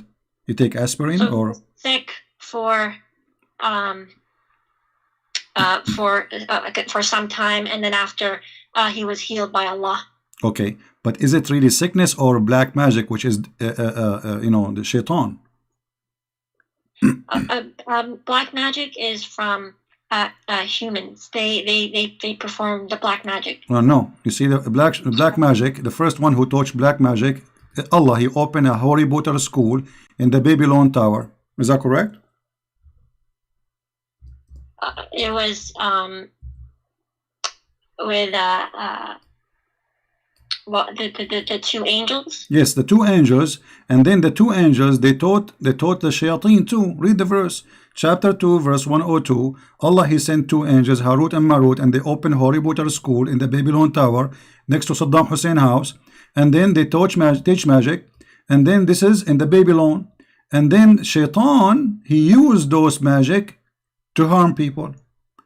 You see, they followed that. It did not say that the shaitan. Read it correctly. Okay, let's read. Shaitan was teaching men. No problem. It says they followed what the shaitan, the devils, gave them falsely of the magic. Do you see that shit on the screen? This is your Quran. This is your Islamic translation. The men did it, not shaitan. Listen. Does it say there?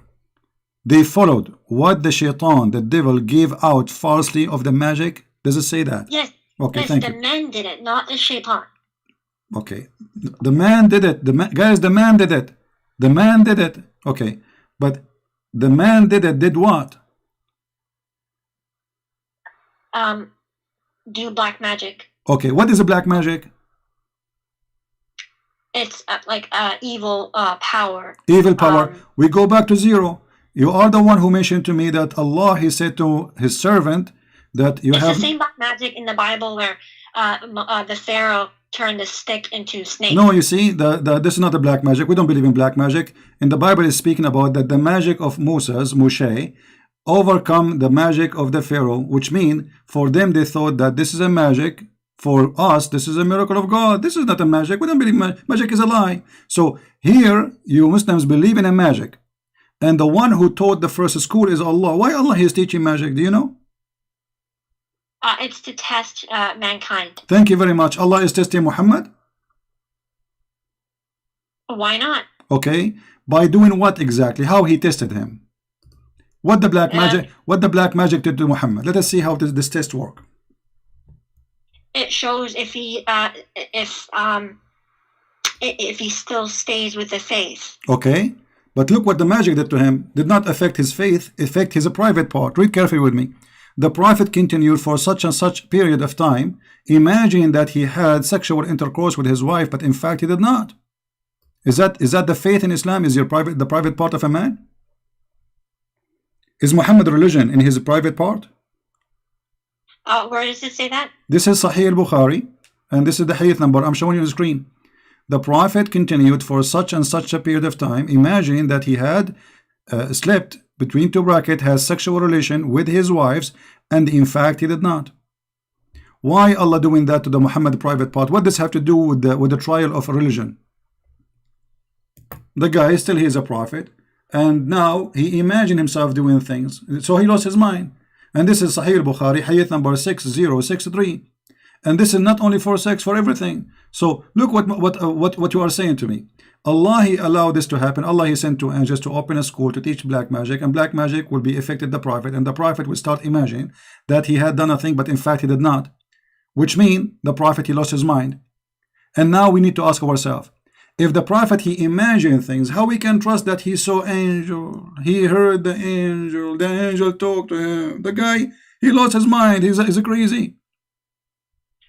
So the reason why we can trust is that the Quran gives an evidence that no mankind can produce something like it. We just showed you that Umar and Shaitan they produce. What do you want more? We just showed you that. How you repeat the same thing? I just showed you that Umar, Muhammad copied from Umar many verses in the Quran, and here we go. Shaitan he is making Quran, and Muhammad the last one to notice. And the verse about Allah will delete the satanic verses, maybe this one too is from Shaitan to make us relax and will not go over it. And here now we find that Muhammad is a crazy man. He lost his mind. Listen, if I say to you, lady, I do not know your name. I want to speak to you really with respect, but I want you to listen to me carefully. If I say to you, let's say you are a doctor, and I am a person coming to you. I say, okay, my name is a Christian. I imagine myself seeing somebody talking to me. What you will say to me? Be honest. I imagine, and it's true. I imagine. It's not true, which means it's not. I don't see anyone really. I'm imagining. What do you think? What do you say to me? What is your opinion as a doctor, as somebody educated, smart, and I need your help? I imagine myself speaking to people, or even making a relationship with my wife, but in fact it did not happen. What you will say to me? What happened to me? So it depends. So if it could either be like a natural explanation, like schizophrenia, okay, or anything like that, or it could be supernatural, like a divine test, or from Allah or jinn or something like that. Okay, hold on, guys. It can be that Muhammad he have two different personality and he is mentally ill, or it can be that it is a trial from Allah. Okay, hold on. Hold on. But if you go to the Quran in Surah An-Nasr, it says, when there comes Allah's victory and conquest, and you see the people entering Allah's religion in multitudes, and we see that today, people entering Islam, the Deen al-Haq, and that's actually a prophecy that came true. So that's how we know. First of all, this is not a prophecy. This is about the time of Muhammad. They enter into Islam when he became victorious, and he wanna kill anyone who will not convert. So you just get your prophet busted. This is not a prophecy. This is in his time. You can open the interpretation, and you see the people enter Allah religion in crowd when victory came. Victory came. This is in the time of Muhammad. He attacked them. He killed the Musaylama, and now he became victorious, and nobody enemy against him. And now everybody is coming to Islam by tens of thousands. Before they were rejecting, they don't want to believe. And then when Muhammad died, everybody left almost. And then they start the war of apostate to force them to go back to Islam. And you know the story, I'm sure. Now, so this is not a prophecy. This is a stupid prophecy, because this has happened in his time. How this can be prophecy? But let me show you a prophecy, as long as you are mentioning a prophecy. Do you know where hail is coming from? Hail? Yeah. From the sky. From where? From the sky. Yeah, but where exactly? It says hail is generated in a thunderstorm. Thank you. And is really just frozen. So if I say to you that my dad he taught me, or my teacher taught me, that there is mountains and God he break hail from it and he throw it at us, what you will say? If it's literal, then it would be false. Okay, well this is literal. Here we go. This is your prophet. He's talking about how the rain come and how the hail come, and he is saying that, and look, the Muslim, they try to cover the shame. They say sky, hill, like mountains. There's no like. There's no similar to mountains. It is from mountains. And let us open the interpretation just to show you how Muslims, they try to translate, specific translator, how to try to fool poor people who don't understand Arabic. This is the tafsir. You see, I'm reading your Islamic website just to show you how the shame work. I feel really sorry for those Muslims. Like this lady, I can tell she is a good lady, you know. She is a victim of the lies. Chapter 24, verse number 43. In front of your eyes, I will do the read interpretation. 24:43. Remember, here we go. This is the official government website of the Kingdom of Jordan, and the reason I'm using it because it's in English. They have English translation. That's all. Otherwise, all websites are the same for me. Let us hope it's going to open, because this website sometimes it takes time to open.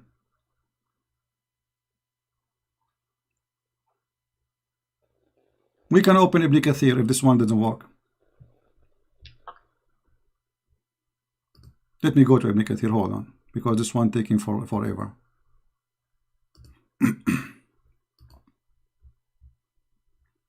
And again, I respect that this lady, she said, if this is true, this is literal, this is false. This cannot be from God. I respect that on you. And I hope that you will stand with your words, and I believe you will do. Because there is no way God will say such a silly thing. I agree with you. All right.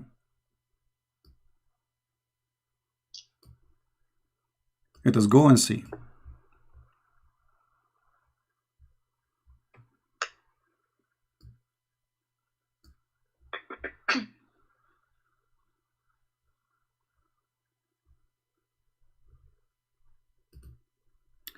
All right.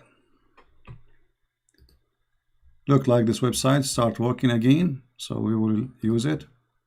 Thank God.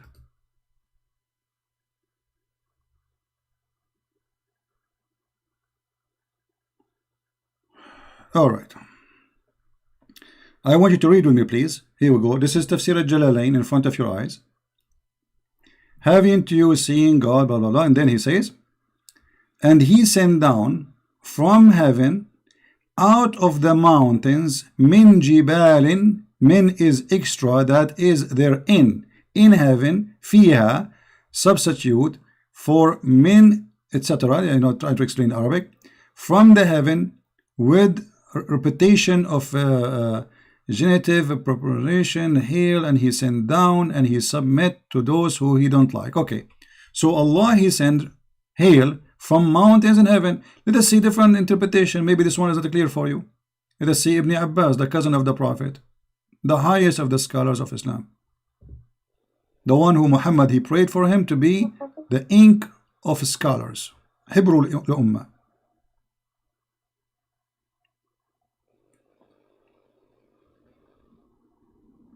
Allah, he sent hail from mountains in heaven. He break hail and he sent it on us.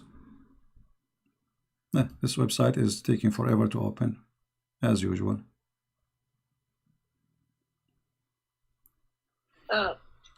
I should make a donation to the King of Jordan so he can get a better hosting website. You know? Like, come on. This is Tafsir al-Jalalain. Yes, this is a Jalalain. And remember, any tafsir you see in English is far away from the tafsir in Arabic. In Arabic, it's totally different, because in English they try to make it nicer. Huh? Are you going to put up a tafsir Ibn Abbas? Yeah, I'm trying to open it, Ibn Abbas, but it's Ibn Abbas. Scholars have debated whether it's reliable or not. Okay, what scholar is your choice? You can do Ibn Kathir. Okay.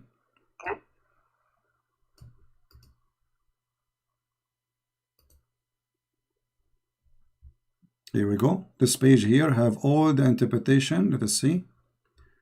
This is Ibn Kathir.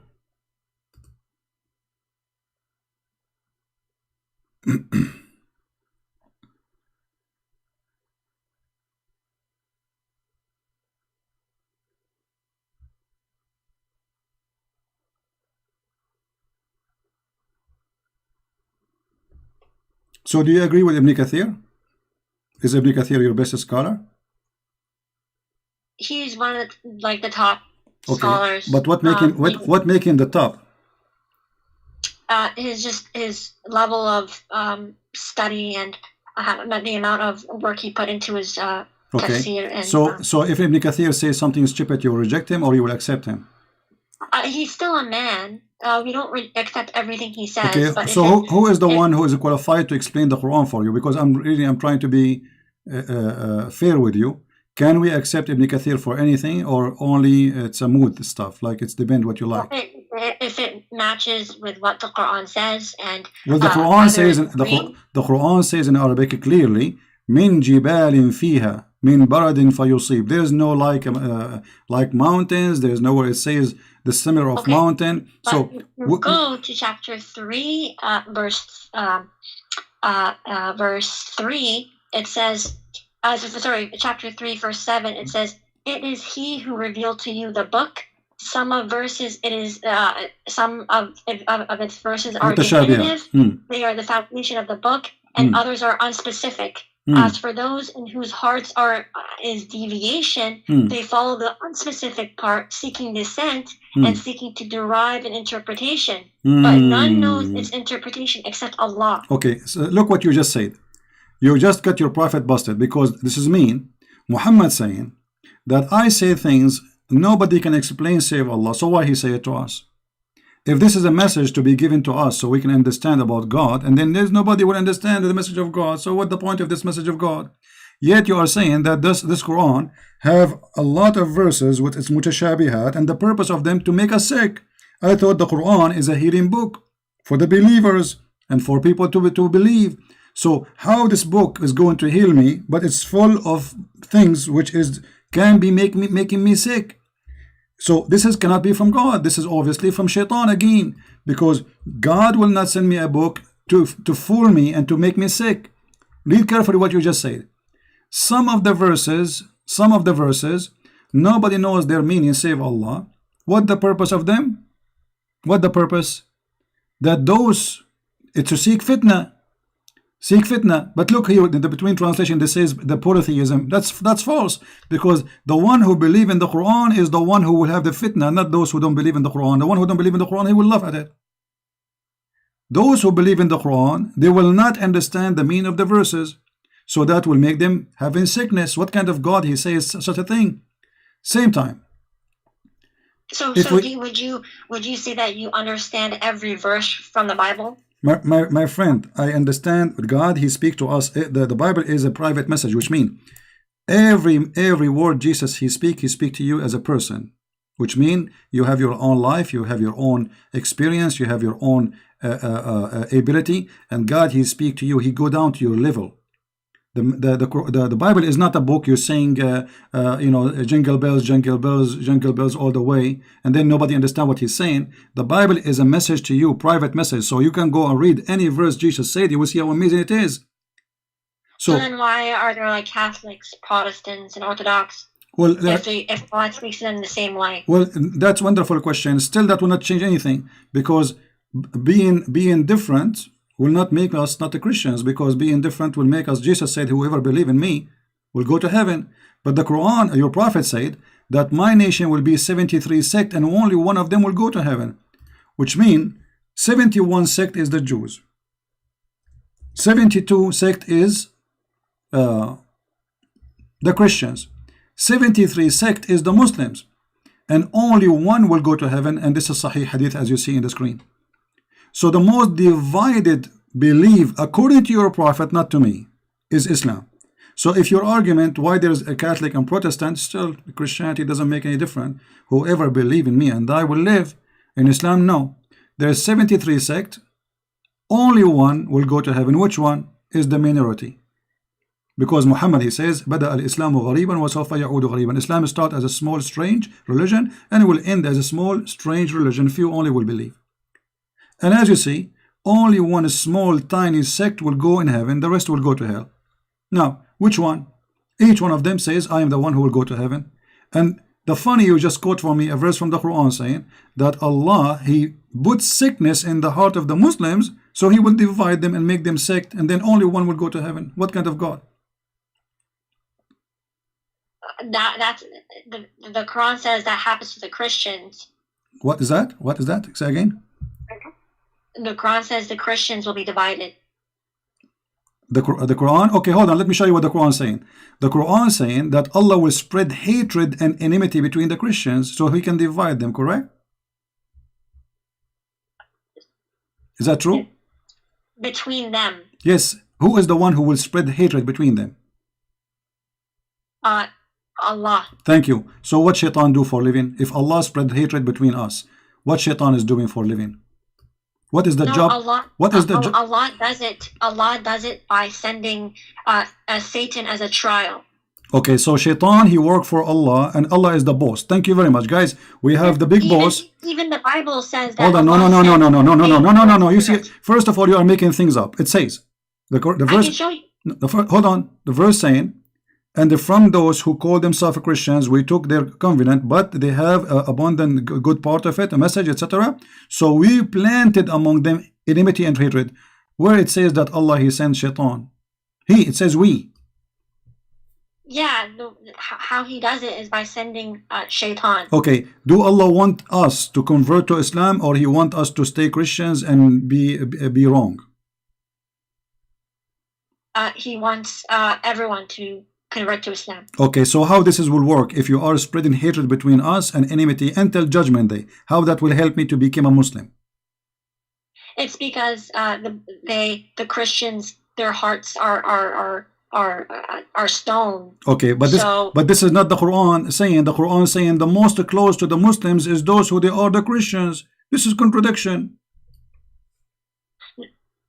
But the Quran says you can't take them as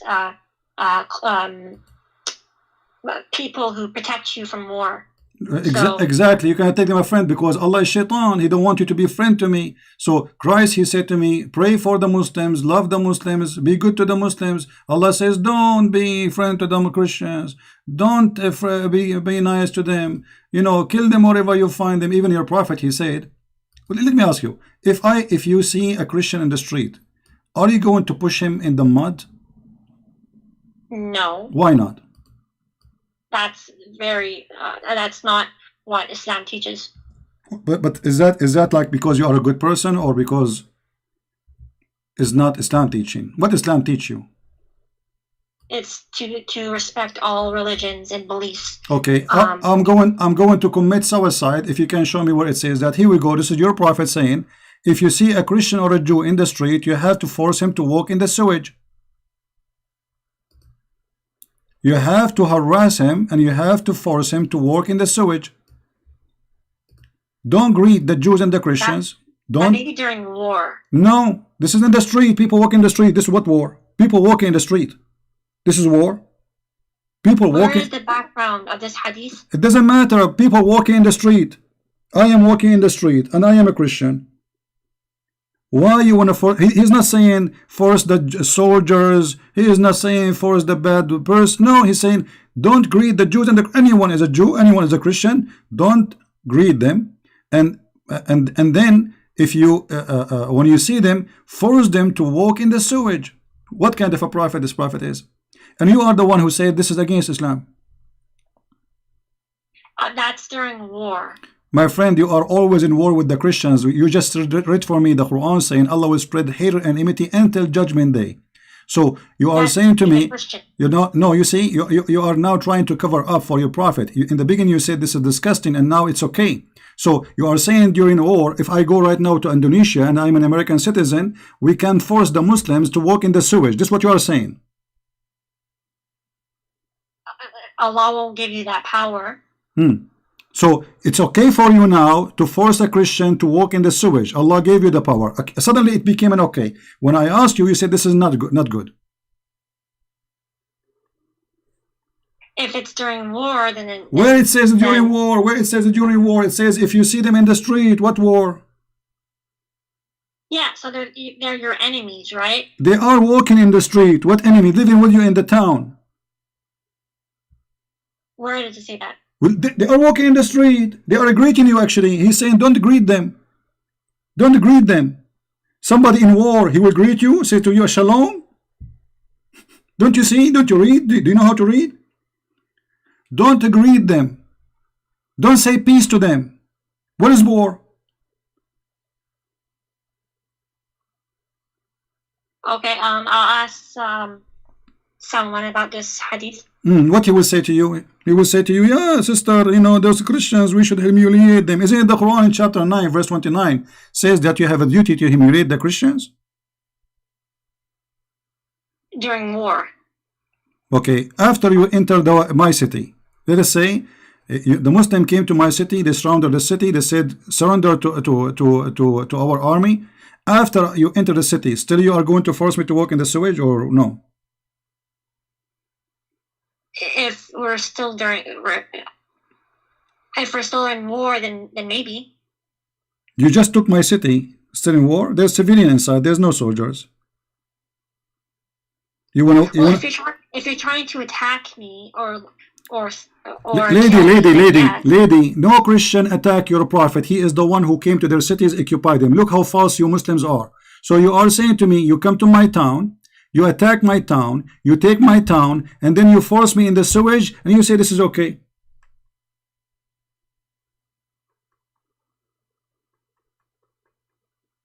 Yeah, I don't know about that. Okay, let me, you know what, I will give you a good chance to defend your cult. You said to me the Quran proof. Until now you gave me nothing proving the Quran to be from God. We showed you that Umar making Quran, Shaitan making Quran, and Muhammad, he have no idea what they are saying. And even you gave me a clear proof that the Quran full of verses nobody knows what they mean, because Muhammad obviously is a thief.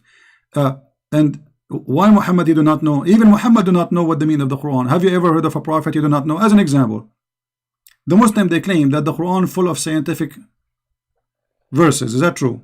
The Quran talks about the Big Bang. Okay, the Big Bang. Guys, the Quran speak about the Big Bang. Okay, guys, the Quran speak about the Big Bang. So Muhammad must be a liar, because Muhammad, he said the following. You see how many Muslims you help me to expose your prophet? How many Muslims will leave Islam today? Let's see how many. This is your prophet explaining the Big Bang, which you are claiming that Islam is speaking about it. Muslims fabricate stories. They lie to themselves, with my respect to you. Look what your prophet said. Who said that? Your prophet, not me. How Allah created the earth and the heaven. Read with me, please. Do you see the screen? I see it, but it's not up yet. All right. This is your prophet, and this is Sahih Hadith. This is Sahih Muslim. Allah exalted, the glorious, created the clay on Saturday. The Big Bang says Allah, he created the clay on Saturday.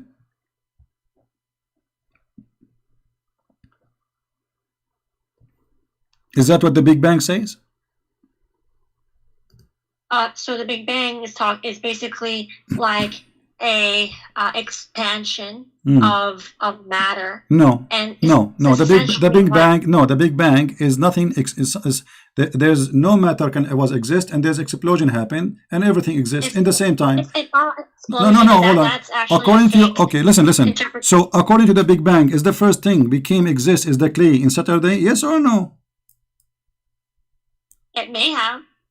So Big Bang, guys, the Big Bang theory believe in Saturday. So the first day was Saturday, and the first thing was created. The Big Bang is a clay. Okay, second day, Allah created the mountains. Third day on Sunday, and then Allah, he created the trees on Monday, and then he created the entire labor in Tuesday, and he created the light in Wednesday. This is what the Big Bang saying. The Big Bang isn't complete yet, so scientists are still studying about it. So they will discover there is a Saturday and Sunday and the light in Wednesday and etc. later, right? Yes. Oh, okay, exactly. That's very smart of you. But let me ask you, how many days took Allah to create the earth and the heaven?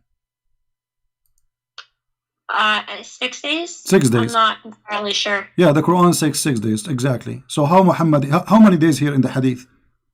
How your prophet, he say what he just said? Because if we count the words here, how many days, we will find that there are 7. Read with me carefully. Yeah, if a hadith contradicts the Quran, then it's not reliable. Well, isn't it the Quran is a hadith too? In the hadith, in the Quran, the word hadith is not talking about the hadith of Muhammad sallallahu alaihi wasallam. No, it is. It's basically. No, it is about Muhammad. It's the one who said that is Muhammad. Yes, but the word hadith came before the sunnah, like when it was compiled. Wait, So the lady, word you have no idea what you are talking about. The Quran itself is a hadith. Isn't it the Quran says the best of the books is a hadith? The best Yes, of but the hadith. what does hadith mean? It means speech. Speech. Thank you very much. So both of them coming from Muhammad. So if Muhammad speaks something, doesn't matter what is Quran or normal speech, it have to be truthful. When the Quran talks about hadith, it's talking about Allah's speech, not Muhammad's speech. Thank you, but isn't it Allah He speak on through Muhammad? So are you saying Muhammad is making things up now? Your prophet, when he said Allah created the clay in Saturday, he was lying? This is not Allah saying that? Yeah, so if the Quran, if the hadith contradicts the Quran, then the hadith is not reliable. So is the Quran reliable? Yes. Okay, let me ask you. According to the Quran, where the sperm of the man is coming from?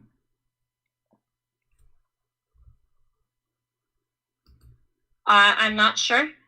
What do you think, according to science? I'm not a doctor to say, sorry. But you've been in school before, no? I have, but I'm not a professional. Aren't you a lady, adult? I am. Okay, so now maybe I don't know if you are married or not. So you never heard where the sperm of the man coming from? Well, I have an idea, but I'm not sure. Okay, what is the idea? What is the idea you have? Doctor. We are talking about science now. There is no shame. So where is the sperm is coming from? Well, firstly, sorry, what? Where is the sperm of the man coming from, and what the sperm will be? The sperm comes from the male genitalia. Okay, is it coming from the testicles of the man? And around it? I'm not a doctor, so okay. I wouldn't know. According to the Quran, the sperm of the man is coming from the back. As I'm aware of, no. Okay, so how the Quran says women have a sperm coming from their chest location? That may be talking about breast milk. Breast nut? What breast what? Breast milk. So now the milk became a sperm?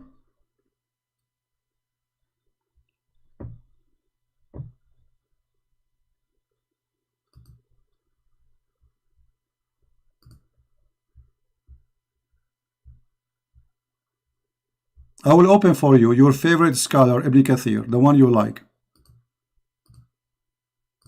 Let us see what Ibn Kathir said about how Allah He made the baby come to exist. Here we go. This is Ibn Kathir, not me. He is created you from water gushing forth, meaning the sexual fluid come from out bursting forth from the man and the women. From what? From the man and the women. It's a sexual and a fluid and the bursting forth. So it's coming out. This is orgasm, which is false because the women orgasm is not will make the baby. Thus the child produced from both of them by permission of Allah. Continue. Proceeding from between the backbone and the ribs, meaning the backbone of the man and the ribs of the women, which is referring to the hair chest. Proceeding from between the backbone and the ribs, the backbone of the man and the ribs of the women, the fluid, is yellow and fine in texture. This is for the women, and the child will not be born except from both of them, i.e., their sexual fluid. Do you believe in this madness? Again, I'm not a doctor to say whether this is right or wrong. Okay, I will give you 10,000 years to search the internet and you will find that this is nothing but garbage. There's no way this can be from God. A man, he claimed that women have orgasm and that yellow fine texture will make the baby. If we go to the hadith, which is not contradicting the Quran, so you don't have the excuse now to say contradict the Quran, your prophet said, that if the women have orgasm first, the baby will be like her, which means a female and look like her. If the man have orgasm, the baby will look like him. Do you agree with that? If Muhammad said it, then yes. Okay, but that's mean Muhammad is a false prophet, because this is absolutely false. Everybody is laughing. This is far away from any scientific fact. Everybody is going crazy. Look what people are saying in the chat. So my lady, you are trying just because you are a Muslim, whatever Muhammad is say, you accept even if it's funny and stupid. Okay, let us make it simple for you. So Muhammad, if Muhammad is saying that, you agree with it. Is that okay? Anything Muhammad will say, you agree with it. Okay. Now, if we ask you, in the heaven of Allah,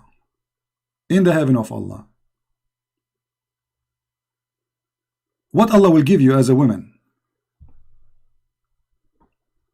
I am anything we desire, we will obtain in Jannah. Okay. Is that including if a woman she like to have sexual relationship with a woman? So the Jannah of Allah is pure.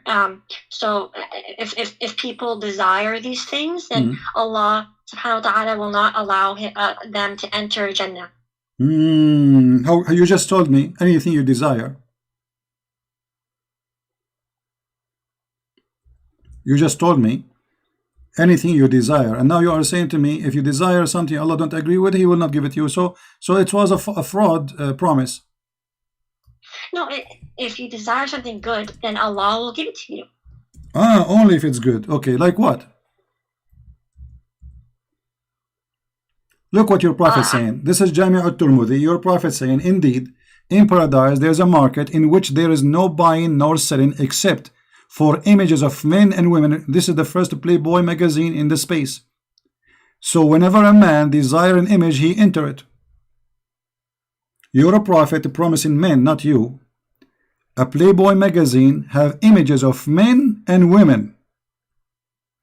Is this hadith sahih or? All the hadith which is embarrassing are not sahih, I guarantee you. I just showed you a hadith is sahih, you said you rejected a second ago. You forgot? Not everything from Sahih Bukhari is hadith. Here we go, guys. You know, is this hadith is sahih? I just showed you a hadith is sahih, you didn't accept it. Yes, because it contradicted the Quran. So how it is sahih but it's contradict the Quran? Because sahih means authentic. No, not everything in Sahih Bukhari is sahih. Lady, it is authentic. Authentic mean what? It's mean it is checked and it passed and it is the Prophet who said that.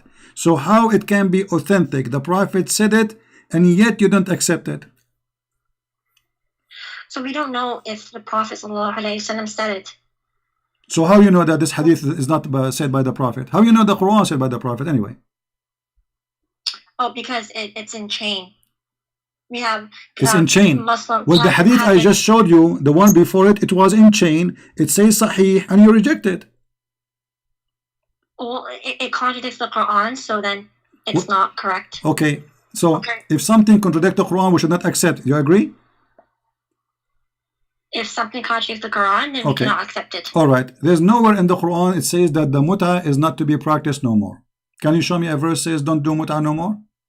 Well, it says zina is wrong. No, so, I'm not talking about zina. Zina is so. Are you saying muta is zina?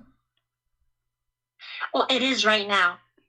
Muta is guys. Muta is adultery right now. So Allah He approved adultery in the time of Muhammad. But during the time of the Prophet, it was not. In the time of the Prophet, it was a holy thing to do. Now it is haram. Why it's haram now? Because it was only for during war. Hold on. You can rent women during war? It's not renting. It's essentially because men have like a desire. Who said it's who said it's not renting? Who is the one who said that? You or somebody told you that?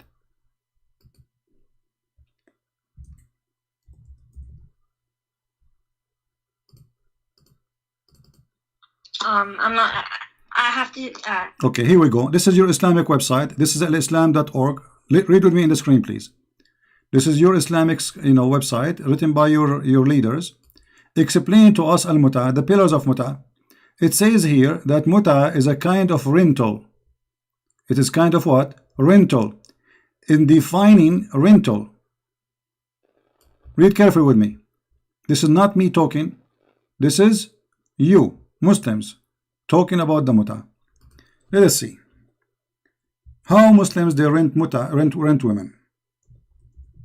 Allah, He is allowing Muslim to rent women. Muslim women are rented by Muslim men legally.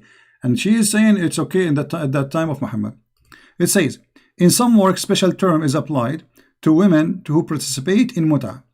Musta'ajara, which means rented. Rented women. Muta is considered as a kind of rental because in general, a man's basic aim is kind of marriage is sexual enjoyment. So you are saying to me that your prophet, he was in war, he allowed Muslim women to rent themselves to men to have boom boom with them. And that is okay.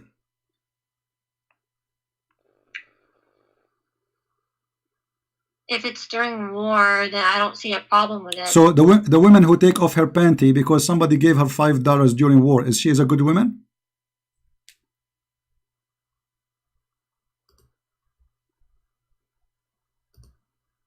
I do not know. I have to okay. ask. You see, I will go with your answer, which is I find it very silly. Muslims now in war everywhere. There is war in Iraq, there's war in Libya, there's war everywhere. Can Muslim men rent Muslim women? No, it was only during the time of the Prophet. But you just say this is because of war. So war is exist, nothing changed. So why in the time of the Prophet was okay and now it's not okay? If this is the reason, the war, well, they are in war. There's war in Iraq, there's war in Syria, there's war in Yemen, there's war in Egypt, there's war everywhere. So I can rent women or I cannot. I'm not really sure, so I can probably ask someone and then I can tell you what they told me. Okay, let me ask you. The Shia, they still practice muta. Why? And the Muslim Sunni, they are not practicing muta. Why? The Shia don't accept the hadith that. Okay, but you are the one, hold on, but you are the one who said to me, if the hadith contradict the Quran, we will not accept. The muta is a verse in the Quran. The hadith says that the Prophet, he forbid the muta. So how you see, look what you did to yourself. How you a second ago, you rejected the hadith because you said it's contradict the Quran, I don't accept it. But yet you accept the hadith about the muta, which contradict the Quran. The Shia says that zina is wrong. Okay, hold on. There's nowhere in the Quran says muta is zina. The Quran says you can rent women and you can pay them money for enjoying it, which means their private part. So you are the one shooting yourself in the foot. You said if a hadith contradict the Quran, you reject the hadith. Look what happened now. You are rejecting the Quran because of a hadith.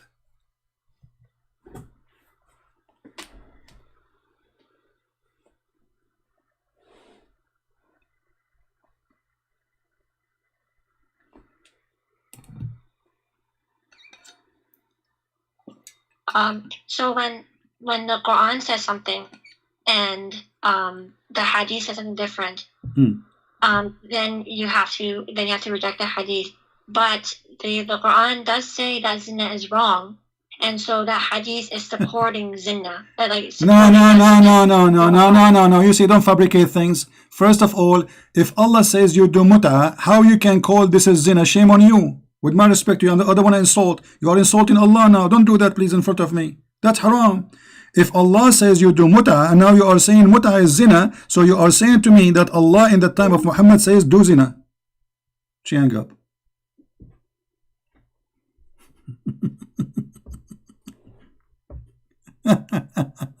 Call me back.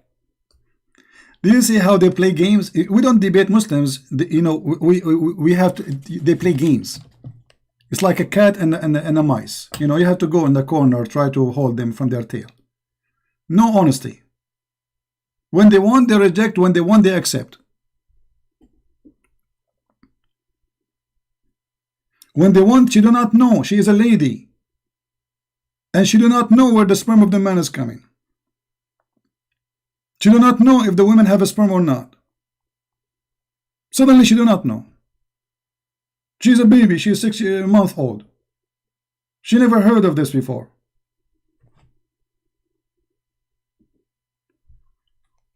Taqiyya, to defend Islam. This is the truth.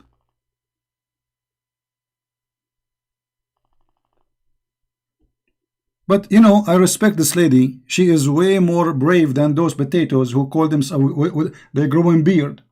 Look, you see, I spoke to her kindly. I go down to her level with the education, and still I respect her because she is more brave than all those men who claim to be men. Is that right? She is a woman. She is better than those sheikhs who have long beard. They don't dare to call me. Look, I spoke to her nicely. I didn't say anything, and I go down to her level. I'm going with her wherever she go, as if I'm talking to a child.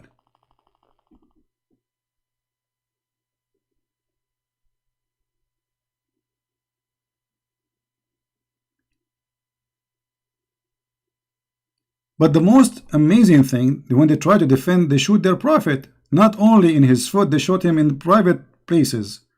She just agreed that muta is a zina. So Allah in the Quran approve and encourage zina. Did you hear it? Fantastic.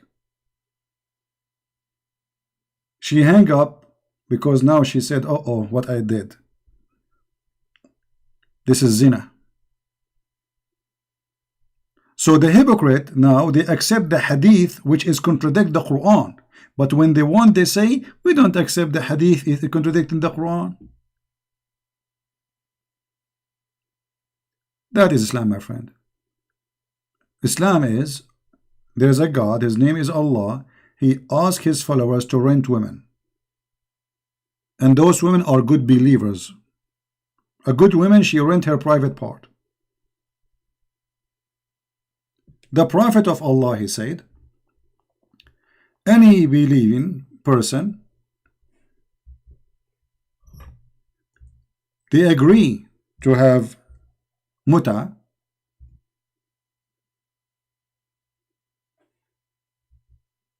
let them do muta. 3 days, 3 nights. If they like to increase, they increase. Read carefully. This is al-Bukhari. This is al-Bukhari. Any man, if a man and a woman agree to do muta, even the name muta, you know what muta mean? It's a shame. Muta is a sexual joy. Do muta. If a man and a woman agree to do boom boom for 3 days, you are in war, and now you have time to have boom boom for 3 days. What kind of war this war is? There is no war. And let us say there is a war. You are not the first one who go in war, and they have wives. So now you are saying to me, if I am going away from my home and my wife with me, okay, I can rent a woman in the hotel. I go to Las Vegas, I rent a woman because I am in war.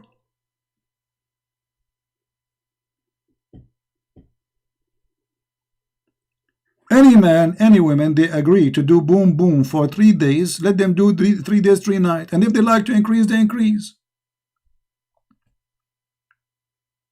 And here we need to ask ourselves, how he make it lawful and then how he make it unlawful, because people, they start laughing at him.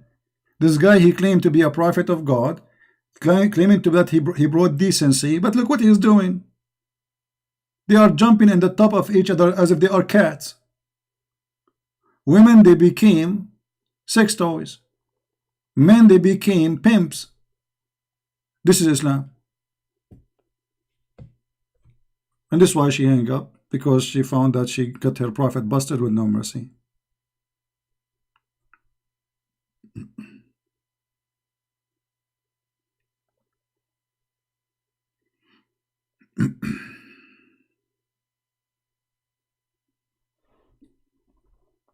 But I'm so happy that she said clearly that muta is zina. We cannot do muta now because it is zina. Allah forbids zina. We have the prophet of zina. Take a note, please. This lady, I think she's from Indonesia, I don't know. She confirmed that the prophet of Allah is a prophet of zina. She confirmed that the prophet of Allah receives satanic verses. She confirmed that Umar, he made Quran before Allah. And when Umar, he said, this is not Quran. But when Allah, he said, the word of Umar, this is Quran. It's a priceless code. Oh boy. You know, always when you speak to a Muslim, you have to go with their, you have to give them a hope. It's like doing fishing. don't make them, don't hit in the head right away. It's like the snowball. Let the snowball go big until it became a mountain, and then he will find himself trapped. This is what we have to do. Zina mean adultery, fornication.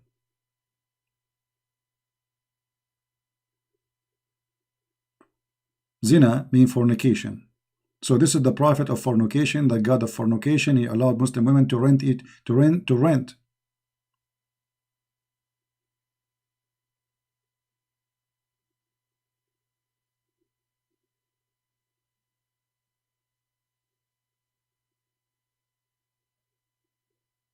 Yeah. Who can make Quran like this Quran? This is the most stupid Quran. What Quran? This is the most stupid, funny book. We are the Arab Christian. We are laughing at this book from the first day. And after all the occupation and paying jizya and humiliation, still we reject it because it's stupid. Otherwise, why we reject it if it's amazing and it's garbage? What is this?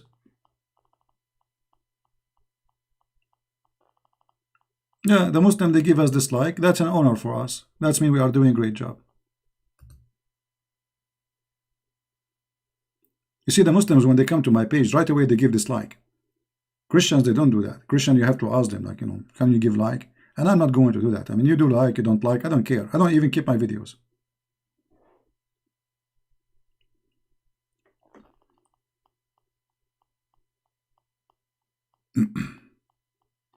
Feel free to call me back, lady, and you are welcome. You know, I respect that you are brave more than the rest of the Muslims.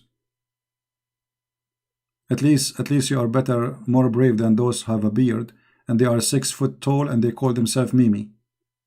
And they wear a pink t-shirt and they go to the, and they claim that you are finished, boy. You are finished. Yeah. She is more brave than them. Look, she dared to call me.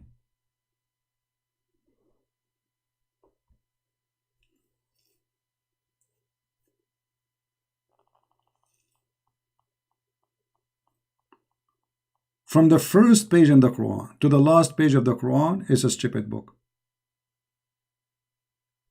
The Prophet, Allah, He allowed the black magic to be in the Prophet. Look at this madness. Okay, hold on. To do what? As a trial. Trial for what? For his private part? I thought Allah, He sent a dish of shish kebab. He ate it. He got the power of 40 men. How now Allah want to make his private part flat?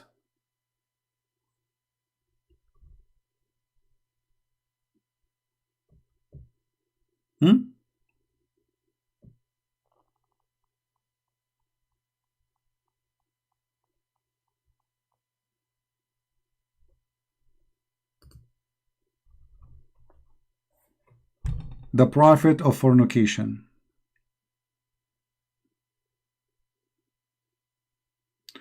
I promise to explain to you, Nasara. Thank you very much. Yeah, I did not forget, but we got this call here.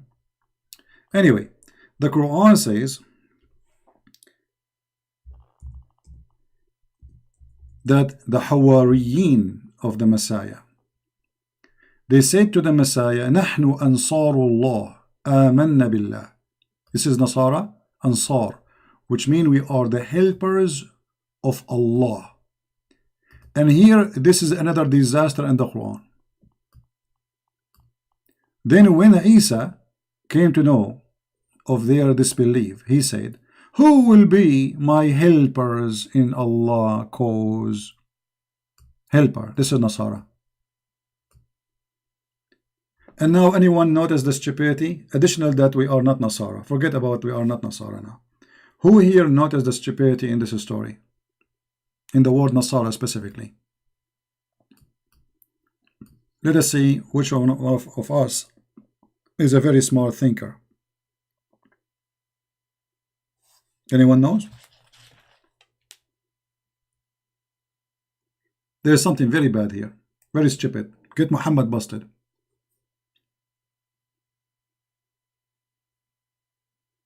I'm going to log off Skype because she will not call for sure. And I don't want to talk more. Anyone notice the problem? There's something very bad. Okay, hold on.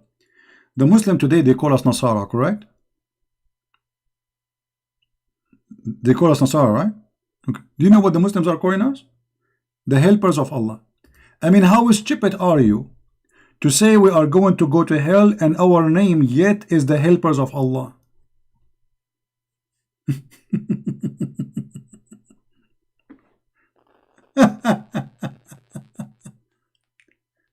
You see here, we are the helpers of Allah. This is the Nasara here. They are translating the word Nasara. We are the helpers of Allah. So the donkey who says, and his name is Muhammad, that the Christians are Nasara, but yet they will go to hell. How you calling the Ansar, the helpers of Allah, they will go to hell? Because you cannot be the helper of Allah and yet you will go to hell.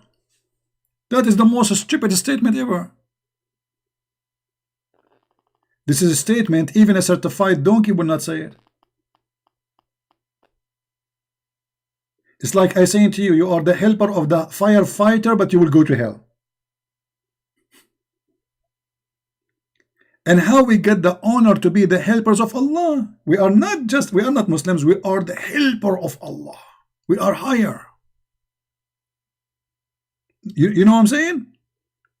We are not the same as the Muslims. We are higher. We are the helpers of Allah. Allah need our help. Allah do not need the help of anyone except the Nasara, the Christians, supposedly. How stupid this statement is. But what do you say when a donkey he talk? He don't talk, he do poo-poo. It's like saying to Sam Shamoun, the guy with the hair. But you don't have a hair. How you call him Nasara? Are they still Nasara? Yes, they are Nasara. But that's mean their name is the helper of Allah.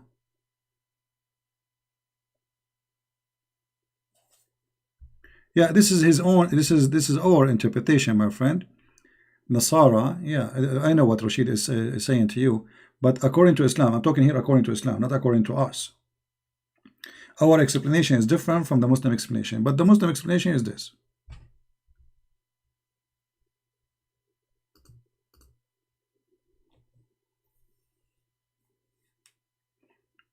And the word Nasara is not about Nasara, no.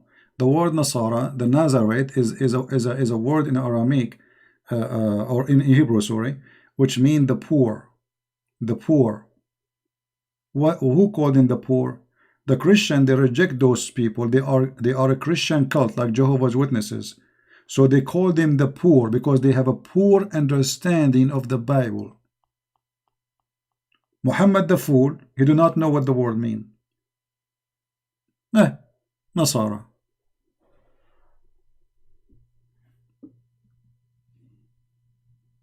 The same as the word in the Quran when he says that Azar is the father of Abraham.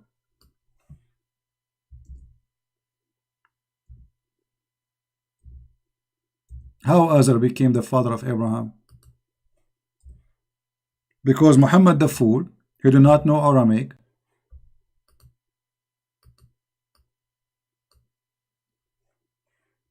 He think that the word Azar, which means a foolish, is the name of the father of Abraham. But Abraham was saying to his father, Azar, which means foolish. Do you want to worship? This is foolish. It's foolish to worship idols. This is what he's saying. Muhammad was copying the book of Waraq ibn Nawfal, who he is saying there that Abraham, he said to his father, Azar. Muhammad the fool, he thought this is the name of the father.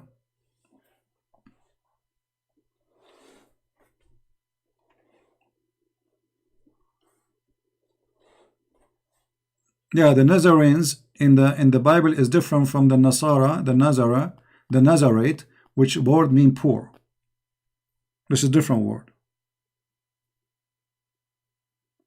That word is about people who follow the Messiah from the city of Nasira.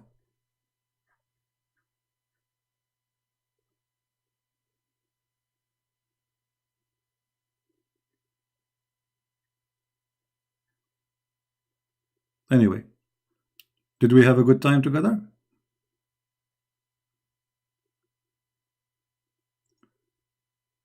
Was it good?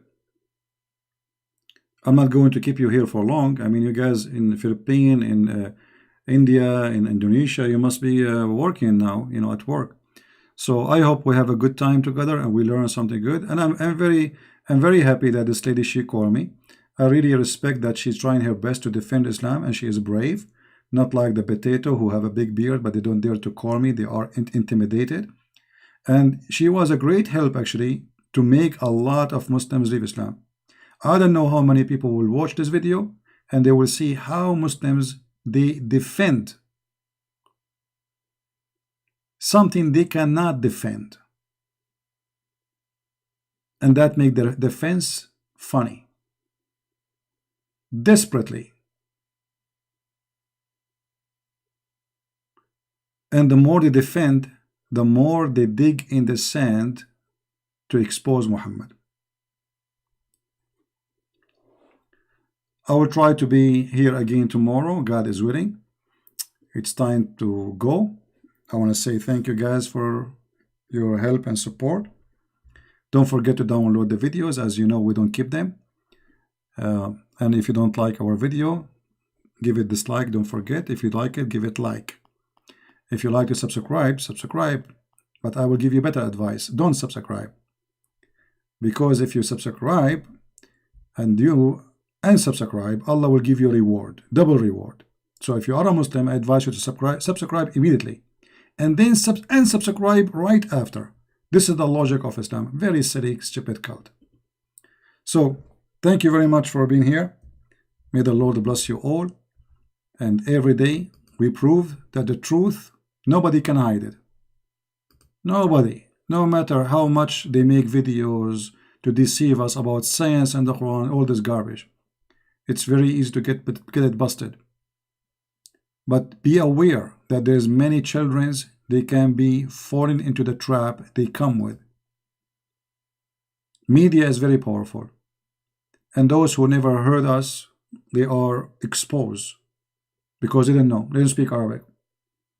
They have no idea what Islam is about. And usually, when somebody is religious with a beard, we think that he's a decent person telling us the truth. They do not know that this is an evil cult. And they are willing to lie as much as they can because it's lawful to lie. That's why Islam is very dangerous. Because people assume that when they speak to a believer, he's speaking to a person who is against lying. Even they will show you the Prophet says don't lie. But they will not tell you that the Prophet says lie in 3 cases. One of them to your wife and your family, which is disgusting. The other one to your friends, supposed to fix a problem. And the third one in the case of war. But they will not tell you that Islam is in war with everybody. Anyone reject Islam, Allah in war with him. So if you are a Hindu, Allah in war with you. If you are a Buddha, Allah in war. If you are an atheist, Christian, doesn't matter. Allah in war with anyone. Muhammad, he said, I've been ordered to fight and kill all mankind, for sure, except the Muslims. Until they say there's no God but Allah and there's no prophet but Mumu. And then if they do so, they have to slaughter as we slaughter, eat as we eat, and pray as we pray, and pay the zakat, and then and only then I will not shed their blood unless by the law of Allah. Even then, nothing will protect their property and their money and their blood unless they convert to Islam. That is Islam. It's a gang, it's Hitler, it's fascism. Actually, let me show you this before we go. Just to give you an idea, final idea.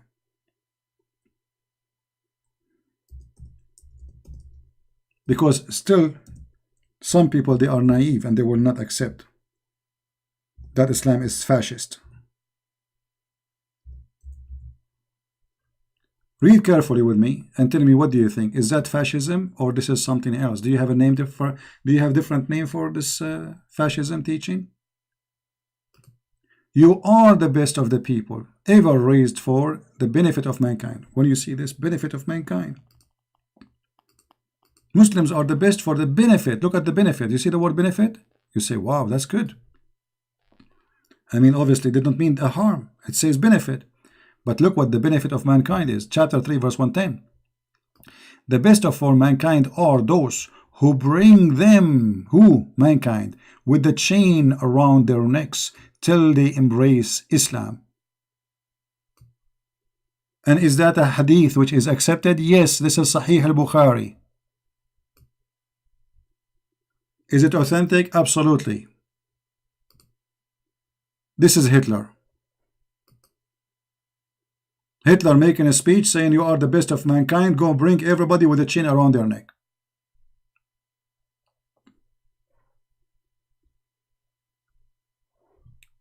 This is the truth.